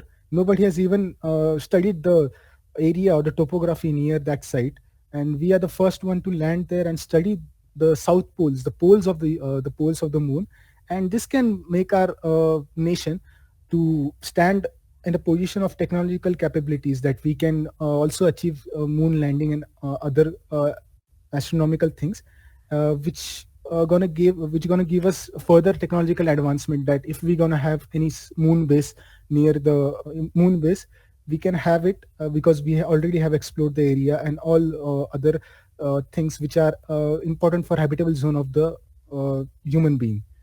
So lastly, we're gonna launch it on 14th July, and we're gonna launch it with the help of LVM-3, which is Launch Vehicle Mark 3, and we're gonna launch it on Launch Vehicle Mark 3 on 14th, and it's gonna be on the moon around 48 to 46 days, which is morely about 24th to 25th of August. And on that day, we're gonna orbit the moon. So by this, I hope we get success in this mission, and I conclude my topic on Chandrayaan 3. Thank you. Thank you, Vivanshu, to share and to explain a detailed specification and working of Chandrayaan 3. So before going to open this discussion and session for the audience question, I would want to say something about this Chandrayaan and other activities. So the Chandrayaan 3 is basically aiming that soft landing, achievement of soft landing on the lunar surface. And एक बार हमने ये soft landing कर ली तो Bharat will become the fourth country or fourth ISRO and Bharat will become the fourth country and organization which has this capability to soft land on the celestial surface. So ये हमने अगर technology and ये achievement हमने कर ली तो it will open a door for us to plan other missions also, means like Mars mission है, then other planet other planets के मून्स के ऊपर का मिशन भी हम कर सकते. तो that is very crucial and important thing for ISRO to success in this. So one more thing I want to add this explanation of Chandrayaan 3 what we discussed. Due to that last time जो orbital था तो इस time वो orbital इस mission के payload में नहीं है because orbital is already there for the from the Chandrayaan 2. तो जो प्रोपल्शन मॉड्यूल जो है वो हमने ऐड किया है उसमें एडिशनल, एंड उसकी वजह से एंड कुछ डेवलपमेंट की वजह से जो स्पीड सस्टेनेबल कैपेबिलिटी जो होती है किसी भी लैंडर की, जो चंद्रयान 2 की जो थी वो 2 मीटर पर सेकंड की थी. जो लैंडिंग स्पीड हमें चाहिए था क्रिटिकल स्पीड वो 2 मीटर पर सेकंड होना चाहिए था. But due to the advancement and correction and experience from the Chandrayaan 2, जो अभी चंद्रयान 3 का जो रेंज है या टॉलरेंस है वो 3 मीटर तक हमने रखा है, 3 मीटर पर सेकंड. तो इसी कुछ डेवलपमेंट के साथ there is very much possibility and great chances of successful of Chandrayaan 3. तो चंद्रयान 3 जो है जैसा बताया कि 14 जुलाई को 2:35 को लॉन्च किया जाएगा. देन उसके कुछ दिनों बाद मीन्स एग्जैक्टली 45-48 डेज़ के बाद मीन्स 24 अगस्त के आसपास उसे जो लास्ट उसका मैन्योर होके ऑपरेशन होता है लैंडिंग का वो परफॉर्म किया जाएगा. एंड आफ्टर दैट एक बार ये लैंडिंग होती है तो लैंडिंग के बाद जो डस्ट वहाँ पे क्रिएट होती है या डस्ट पूरे जगह पे होती है तो उसको सेटल होने के लिए कुछ दिन देने पड़ते हैं. And after that will start our operation. तो उसके बाद कुछ दिनों बाद वो डस्ट जब सेटल होगी, क्लियर होगी, तो बाकी जो रोवर उसके अंदर से बाहर आएगा एंड जो ऑपरेशंस आगे डिसाइड किए हैं वो परफॉर्म किए जाएंगे. तो ये कुछ चंद्रयान 3 के बारे में था. तो आपके चार्ट में हमारे जो ऐसी टाइप के जो इवेंट्स होते हैं, question answering and other events होते हैं, उसके लिए हमारा व्हाट्सअप ग्रुप है, उसकी लिंक हमने दी है. आप अगर उसको ज्वाइन नहीं है अभी तक तो आप if you want to join that then by using that invite link you can join the WhatsApp group also. And we also placing this kind of events notification on our social media handles, तो उसे भी आप follow कीजिए, वो भी डाला है chat में. And before going to open this session I would like to thank all participants and our expert to for that कि उन्होंने अपने जो एक्सपर्टीज़ थे, जो नॉलेज था वो शेयर किया यहाँ पे. एंड चंद्रयान 1 से लेके चंद्रयान 3 तक पूरा जो डिटेल बताया इसरो के बारे में या उनके ऑपरेशंस के बारे में. एंड फ्रॉम उतना इंसाइट हमें मिला चंद्रयान 3 के बारे में. तो I would like to thank all the participants and my colleagues, members, volunteers and expert, and specifically Miss Ketki Zogde, the director of Space Odyssey Planetarium. उन्होंने इतना टाइम निकाल के हमें इतना चंद्रयान 2 मिशन के बारे में डिटेल इंसाइट दी. तो now I am opening this session for the question answer. आपको अगर कुछ क्वेश्चन आंसर होगा क्वेश्चंस होंगे तो आप हमें पूछ सकते हैं and will try to answer it very detail. आप आपकी जो माइक है उनको अनम्यूट कर सकते हैं अभी एंड आप पूछ सकते हैं क्वेश्चंस. सो किसी को कुछ क्वेश्चंस है रिगार्डिंग दिस मिशंस और समथिंग एल्स रिगार्ड जो जितने मिशंस या कुछ हमने किया था. सर हाँ, यस. सर ये चंद्रयान 1 का टेम्परेचर ज्यादा क्यों हो गया, मुझे समझ में नहीं आया sir.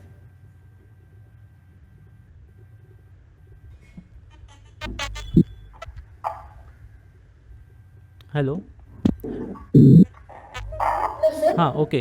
The question is that in Chandrayaan 1 mission, जब चंद्रयान 1 मिशन हमने लॉन्च किया था, तो जो उसका ऑर्बिट डिसाइड हुआ था सेटल डाउन होने का, उस ऑर्बिट में जब वो सेटल हुआ तो सडनली उसका जो टेम्परेचर था वो थोड़ा सा मीन्स राइज हुआ. The components and the whole orbital जो था उसका टेम्परेचर बढ़ा.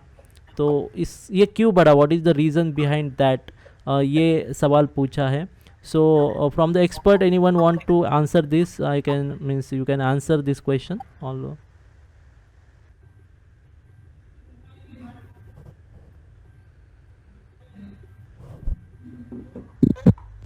Yes, Gauri, you can answer if you want.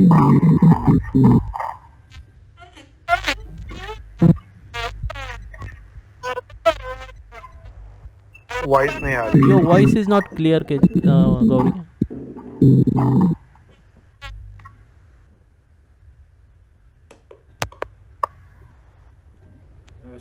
Should I answer it?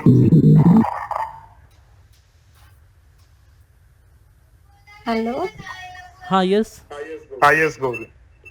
Huh. So actually, when orbiter was orbiting around the moon, it was supposed to orbit around at the distance of 100 kilometers. But due to the what we can say thermal features, thermal stability जो था हमारे wind shielding, हम orbiter में thermal shielding रहता है which maintains the temperature of the orbiter. So ISRO claims that there was some technical issue in the thermal stability. So we have to take our orbiter from 100-kilometer distance to 200-kilometer distance, and eventually it lost our contact. Okay. Somebody wants to add something in this answer. Yes. Yeah. Okay. So basically what happened is the Chandrayaan 1 had a poor shielding from thermal shielding which we have. It has a poor thermal shielding, and that's why its temperature started increasing. And the other reason for technical failure was it had a star sensor in it which was malfunctioning actually. So we couldn't they couldn't get the orientation or the position of this Chandrayaan 1. So hence, due to this technical difficulties, its temperature started increasing. Sir, I had one more doubt, sir. Yes, you can ask. Yeah. Sir, you told the name of the crater where Chandrayaan 1 landed, sir. Sir, can you just tell that again?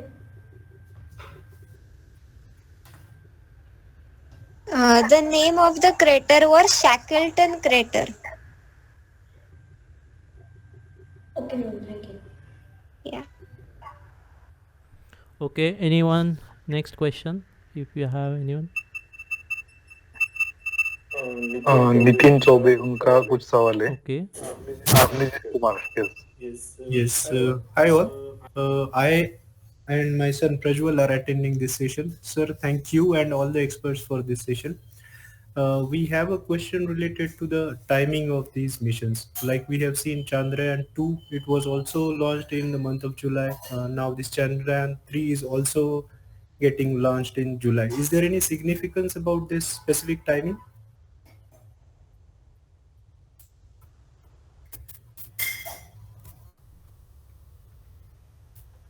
Okay, the question is that regarding the timing, launching timing, as per the previous missions, that Chandrayaan 1 or Chandrayaan 2 and now Chandrayaan 3, they are specifically launched in the duration like July to I think October, November. So is there any specific condition or rule for that launching? So any expert who want to answer this question?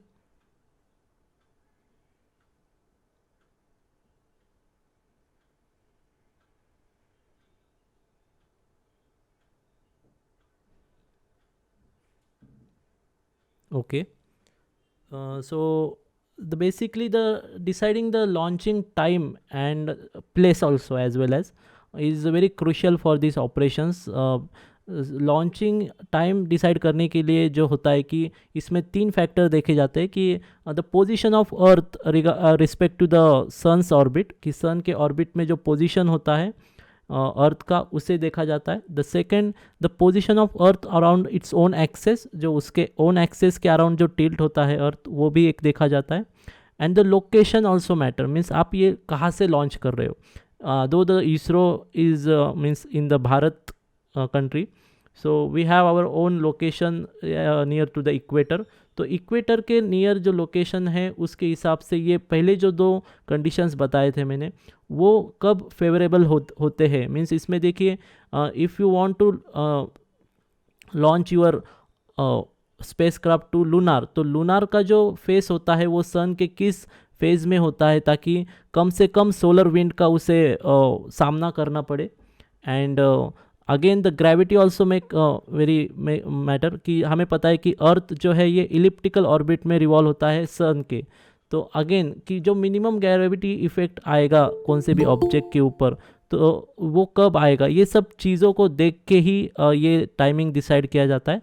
So the location and this condition is mostly favourable in this duration as per respect to the ISRO and Bharat position. तो इसीलिए हम इसी window का ये करते हैं, means decide करते हैं. And again the target also make matters, कि आपको लूनार का ऑपरेशन है या मार्स का मिशन है या डिफरेंट काइंड ऑफ मिशन है. तो ये सभी चीज़ों का स्टडी करके ही वो मिशन का टाइमिंग देखा जाता है. And the local weather condition also make matter. तो कभी कभी अगर लोकल वेदर कंडीशन भी फेवरेबल नहीं होती है तो भी उस टाइमिंग को पोस्टपोन किया जाता है या प्रीपोन किया जाता है. So this is the means I guess you get your answer from that. Yes, thank you, sir.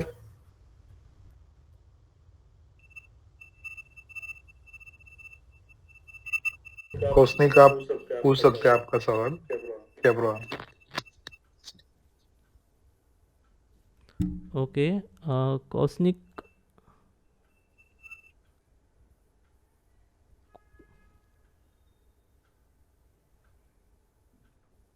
Okay कोई क्वेश्चन है रिगार्डिंग द चंद्रयान 3, चंद्रयान 2 और other? Hello. Yes. Am I audible right now? Yes. Okay. So first of all, thank you for this wonderful session. My doubt was that what are the parameters that we should follow while deciding a landing site? Okay. From expert, anybody want to answer this question? The question is that what are the parameters to consider to decide the landing site? Hello. Yes, you can answer, Gauri. Yes, okay. So I guess first of all it depends on what mission and what goal you are planned. What is your goal on the moon? Like what you have to search, what chemical properties you have to search over there. There are lots of minerals on the moon. So I guess we have to go through the thermal mapping of the moon and then decide the location. If you want the specific exploration of poles like such as North Pole or South Pole, and also we have to consider, secondly we have to consider the safe landing site such that it should not be that much brittle that our lander would get inside the surface of the moon. It should be hard enough and stable enough and as well as plain enough to land our module or the rover, I guess. Okay, thank you Gauri to answer the question. Yes, we need to clear about our objective before deciding to landing site, which landing site you want to land. So objective क्या है आपके mission का, ये बहुत important role करता है. Means जैसा हमारा चंद्रयान का ऑब्जेक्टिव है to find out the traces, water traces on the moon. तो उसके लिए जैसा मिस केतकी मैडम या गौरी या रिपनप्रीत ने भी बताया था कि साउथ एंड नॉर्थ पोल पे जो है ये मिनिमम सन रेज़ का इम्पैक्ट होता है, नाइट टाइम ज़्यादा होता है, तो उसके कारण वहाँ पे वाटर पार्टिकल्स वेपराइजेशन होने की कम संभावना होती है. तो इसीलिए हमने ये साइट वहाँ पे डिसाइड किया. The second thing also consider कि कम्युनिकेशन इस्टेब्लिशमेंट ऑल्सो देयर, कि जहाँ पे आप साइट पे लैंड कर रहे हो वहाँ पे कम्युनिकेशन इस्टेब्लिश हो सकता है कि नहीं. जैसा मैंने आपको कहा था कि लाइन ऑफ साइट कॉन्टैक्ट होना चाहिए, but some case you need to compromise with that also. And the last one is the safety also, कि आपके लैंडर के लिए जो फेवरेबल साइट्स है लैंडिंग के, जहाँ पे सेफ लैंडिंग हो सकता है, वो साइट हम डिसाइड करते हैं. तो this is the 3 major things consider for deciding the landing site. Okay, so I hope you get your answer. Okay, sir. Okay, thank you. Thank you. Yes, Khushi wants to ask something. Yes, Khushi. Yeah, sir. Good evening, sir. Myself, Khushi Achrekar, and yeah, thank you for this session. Yeah, I wanted to ask a question that that we considered the Chandrayaan-1 mission was we were the first country to find water on the moon. But when I search it everywhere, there are many countries which claims that they found the water on the moon. Like Apollo 11 mission was also there, and Luna 24 mission too. So what's the difference? Like how we can say that our country was the first one to find water on the moon? Okay, thank you, Khushi. So the question is that we claim that from Chandrayaan-1 that we found the traces of water. So if we see many other missions also claim that they found the water and something all that. So how we can say that we found the water on the lunar surface? So any expert want to answer this question? Sir, I guess we were the first country to discover it with the proofs, while Apollo was not exactly sure about the presence of water, but we had the thermal images which tells that the water is present on the moon. Okay. Anyone else, or I want to add something in this? Okay. So basically, when you said that you have firstly found the water or something, no minerals on any surface. So yeah, many countries claim that they found traces or they found evidence that the moon also have water particles and all that.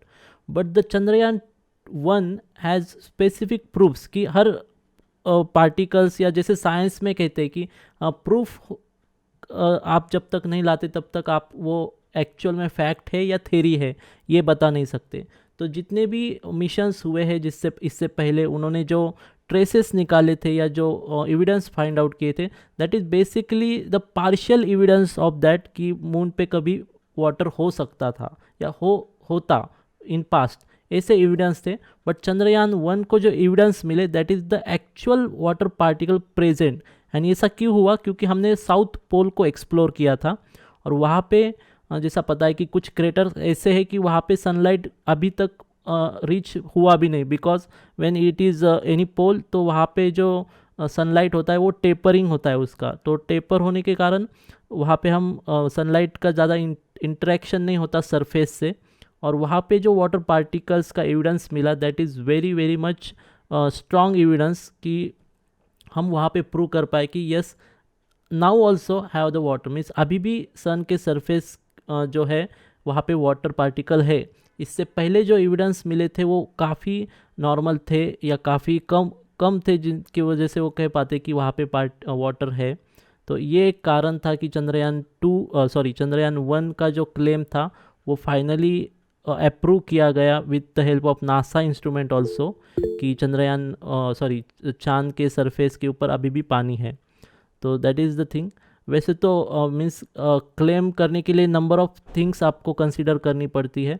तो एक तो है कि directly आपको वो element मिले या फिर उस एलिमेंट होने के कुछ सबूत मिले. तो Chandrayaan-1 को वो एलिमेंट ऑलमोस्ट मिला था, जैसे हम कहते हैं कि हाइड्रो मॉलिक्यूल्स जो थे वाटर के वो वहाँ पे मिले थे. तो that is the reason the Chandrayaan-1 का जो क्लेम है वो ज़्यादा अप्रूव किया गया एंड उसे फर्स्ट प्रूफ कहा गया कि वाटर जो है सरफेस के ऊपर चांद के वो है. सो that is the reason. I guess you get your answer, or still you have a doubt on that. Okay. So yeah, Hema, I want to ask something. Yes, Hema, you can ask. Good evening, sir. My question is that where does the detached part of Chandrayaan-3 is going to land and how it will be reused? And my second question is that, is it true that the moon is getting far away from Earth every year by 3.1 centimeter? Okay. Can you repeat your first question, please? That how does the detached parts of Chandrayaan-3 are going to land, where they are going to land, and how they will be reused further? Okay. From expert, anyone want to answer this? How Chandrayaan-3 detached part is going, means that is the question, no? The detachment process of Chandrayaan-3 parts, right? Yes, sir. Okay, and how it is going to reuse. Okay, so the question is that what is the sequence of operation of detachment of Chandrayaan-3 module, and when it is means actually operating its operation, then how we are going to reuse its components or part. So any expert want to answer this?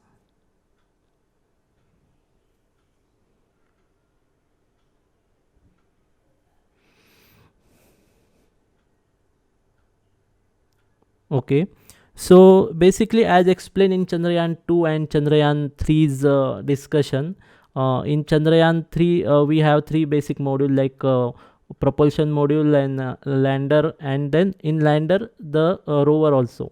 Okay, so basically when we achieve the first orbit of moon, जैसा चंद्रयान 2 के बारे में हमने देखा कि जो first orbit हमने achieve किया था चंद्रयान 2 के इसमें, वैसा ही चंद्रयान 3 के इसमें जब हम फर्स्ट ऑर्बिट अचीव करेंगे, सो द फर्स्ट टारगेट ये होगा कि वेलोसिटी को कम करें. The orbiting velocity is very much in that case, तो उसको हम कम करेंगे.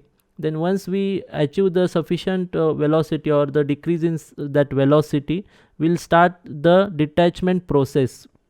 Means basically the propulsion module जो है उससे लैंडर डिटैच होगा, and lander once the lander is detach from the module, तो जो साइट है, जो डिसाइड किया है साइट लैंडिंग का, उसके ऊपर उसका लैंडिंग का प्रोसेस इनिशिएट होगा. And this process is very crucial because ये कम्प्लीटली ऑटोनॉमस प्रोसेस होता है. उसमें अर्थ से कुछ कंट्रोलिंग है वगैरह ऐसा कुछ भी नहीं होता. सब प्रोग्राम ऑटोमेटिकली मीन्स फीड किया होता है.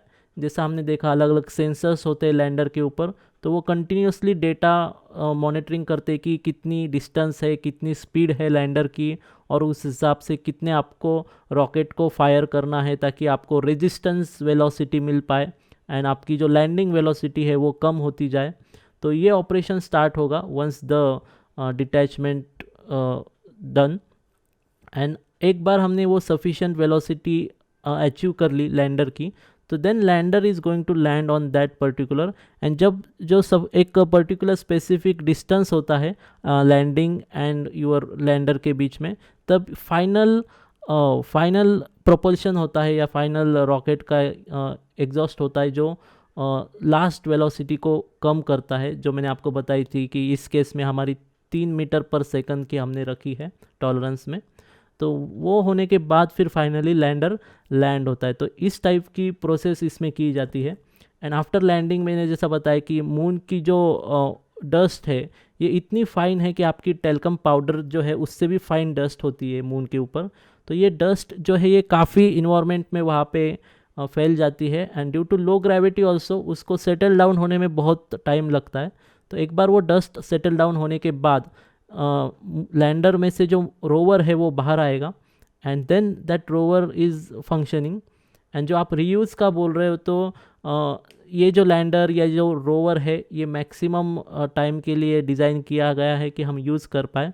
But once their component is achieve their life, तो उसके बाद उसे रीयूज़ करना मुश्किल होता है. ये हर स्पेसक्राफ्ट के केस में होता है कि उनको रीयूज़ करना पॉसिबल नहीं होता, बिकॉज़ उनको अगर रीयूज़ करना है तो जितना कॉस्टिंग उसको लगेगा उस ऑपरेशन परफॉर्म करने को, उस कॉस्टिंग से हम दूसरा improved version of that particular spacecraft launch कर सकते।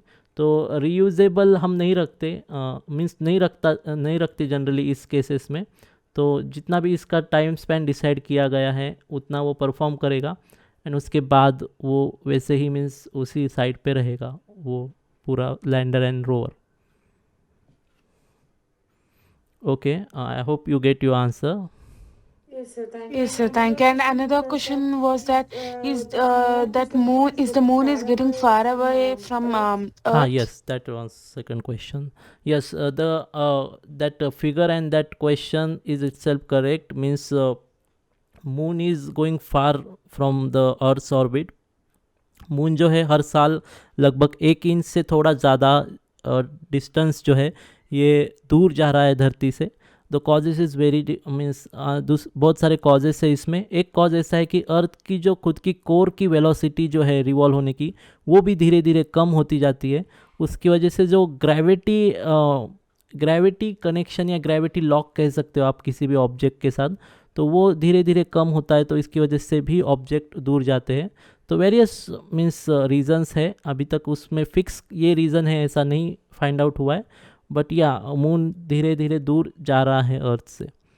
बट आने वाले कई हज़ारों या लाखों सालों तक उसका कुछ ज़्यादा इम्पैक्ट नहीं होगा, बिकॉज 1 इंच जो है ये काफ़ी कम है उसके ये करने के लिए, इफ़ेक्ट लाने के लिए। Thank you, sir. Yes, anybody wants ask any question? I have a question about that.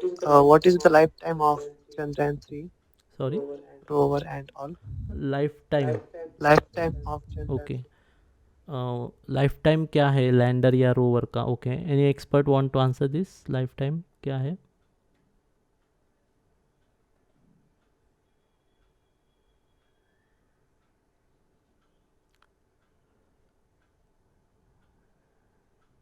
Hello,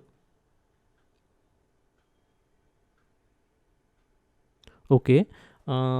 जो लाइफ टाइम है अभी चंद्रयान 3 का, तो उसका जो रेफरेंस हम लेते हैं चंद्रयान 2 से, कि जो चंद्रयान 2 डिज़ाइन किया गया था वो लगभग जो उसका लाइफ टाइम था या जो पर्टिकुलर उन्होंने डिज़ाइन किया था, जैसा केतकी मैडम ने भी बताया कि जो ऑर्बिटल था शायद वो 7 सालों तक वो रिवॉल्व होता रहेगा, मीन्स उसका लाइफ टाइम था। सर रोवर का 14 डेज मतलब one lunar night is equal to 14 earth days. तो 1 लूनर नाइट तक वो रोवर काम करेगा, मतलब नाइट टाइम में ट्रेसेस मिलने का ज्यादा चांसेस है, और उसका उतना ही लाइफ टाइम होगा 14 डेज, मतलब 14 earth days is equal to 1 lunar night. Hello, yes, okay. So तो रोवर उतने ही दिन तक काम करेगा। अच्छा, okay. So the lunar rover जो है उसका लाइफ टाइम जो है वो 14 days with respect to earth, and वैसा एक नाइट जो है लूनार नाइट वो वैसा काम करेगा। And lander is very much means you can predict that कि मोर देन 1 ईयर भी काम कर सकता है, because lander is it's have an static और स्टेडी ऑब्जेक्ट, तो उसका ज़्यादा वहाँ पे काम रहेगा। बट यू से दैट कि लूनार लैंडर में ज़्यादा पेलोड नहीं है, तो उसमें ज़्यादा साइंटिफिक एक्सपेरिमेंट भी ज़्यादा वो कैरी नहीं कर पाएगा as compare to the lunar rover that we sending. So that is the main thing. So again okay, कुछ क्वेश्चन थे। The links aren't working it seems. Okay, so group में जो लिंक दी है उसे वापस से हम देंगे, आपका रहो वहाँ पे continue. So it may be join. Okay, so the next question anybody want to ask?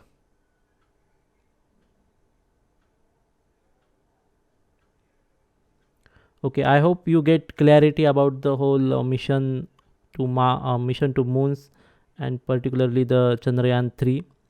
So the last message I want to share with you that Chandrayaan 3 का जो लॉन्च होने वाला है 14 जुलाई को, तो उसमें हम लाइव यहाँ पे एक स्ट्रीमिंग रखेंगे जो आपको यूट्यूब से लाइव दिखाया जाएगा, and will explaining all each and every process in that case कि जो लॉन्चिंग सीक्वेंस होता है, लॉन्चिंग सीक्वेंस से पहले जो काउंटडाउन या उससे पहले जो रीचेकिंग री एग्जामिंग किया जाता है, वो उसमें क्या क्या होता है, ये हम स्ट्रीमिंग करेंगे। तो उसका लिंक हम ग्रुप में डालने वाले हैं व्हाट्सअप पे।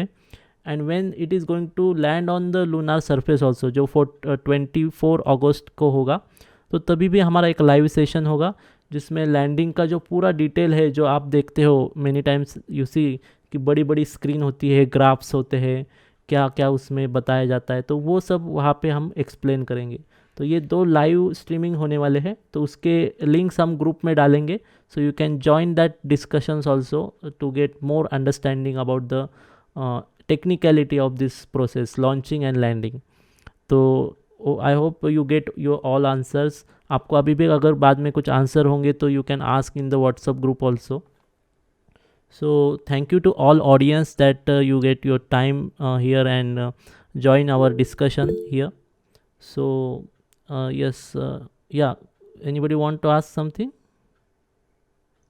सर हम उसका लाइफ टाइम ज्यादा नहीं कर सकते रोवर का 14 दिनों से ज्यादा? See the life time is totally design, जो डिज़ाइन किया जाता है लाइफ टाइम वो यहाँ पे ही करते हैं अर्थ पे, ऐसा नहीं कि वहाँ पे जाके कर सकते हैं। अभी जो कैपेसिटी है वेट का 26 kg जो वेट है, उसमें जो जितने कंपोनेंट्स लगाए हैं हमने, जो बैटरीज़ है, जितनी शील्ड्स वहाँ पे प्रोवाइड की है, उस हिसाब से वो उसका लाइफ टाइम डिसाइड हुआ है। अगर जैसे मैडम ने बताया कि 14 डेज़ का नाइट है लूनार का, अगर हमने उसे शील्ड दिया होता जो डे में भी काम करेगा, तो उस शील्ड का वेट भी उसमें ऐड हुआ रहता, फिर उसका फिर आगे जाके ऑपरेशन कॉस्ट और ये सब बढ़ता। इसीलिए हमने सिर्फ 14 डेज़ का पीरियड लिया है, क्योंकि कॉस्ट मिनिमम रखे। क्योंकि अगर आपको डे में भी उसको काम करवाना है तो उसको आपको थर्मल शील्ड या यूवी प्रोटेक्टिंग शील्ड लगाने पड़ेंगे, फिर पूरे रोवर का वेट बढ़ेगा, लैंडर का वेट बढ़ेगा, and whole operation, whole cost of that mission got increase. तो इसीलिए हमने ये पूरा बजट के इसमें रखने के लिए उसका लाइफ टाइम वैसा डिसाइड किया है। Hello sir, I want to add something. Actually rover का ये जो है कि मैंने अभी बताया था मतलब 1 lunar day is equal to 14 earth days. मतलब जब चांद पे दिन रहेगा तभी वो रोवर काम करेगा। मतलब चांद का एक दिन is equal to 14 earth days, मतलब वो अर्थ के 14 दिनों तक काम करेगा। जब मून पे रात होगी तो वो रात में जो वहाँ पे जो भी वहाँ पे एटमॉस्फेयर रहेगा, जो उसका टेम्परेचर रहेगा मून का, वो एंड्योर करने के लिए हमारा रोवर के जो इलेक्ट्रॉनिक्स है वो ऐसे डिजाइन नहीं हुए कि लूनार का जो नाइट है, मतलब लूनार नाइट के जो भी मतलब टेम्परेचर या फिर जो भी बहुत कम टेम्परेचर होगा उस टाइम पे वहाँ पे, वो लूनार नाइट का जो भी सारे पैरामीटर्स है वो इंड्योर नहीं कर पाएगा हमारा रोवर। इसीलिए वो लूनार डे जितने टाइम का है उतने ही टाइम तक वो रोवर काम करेगा।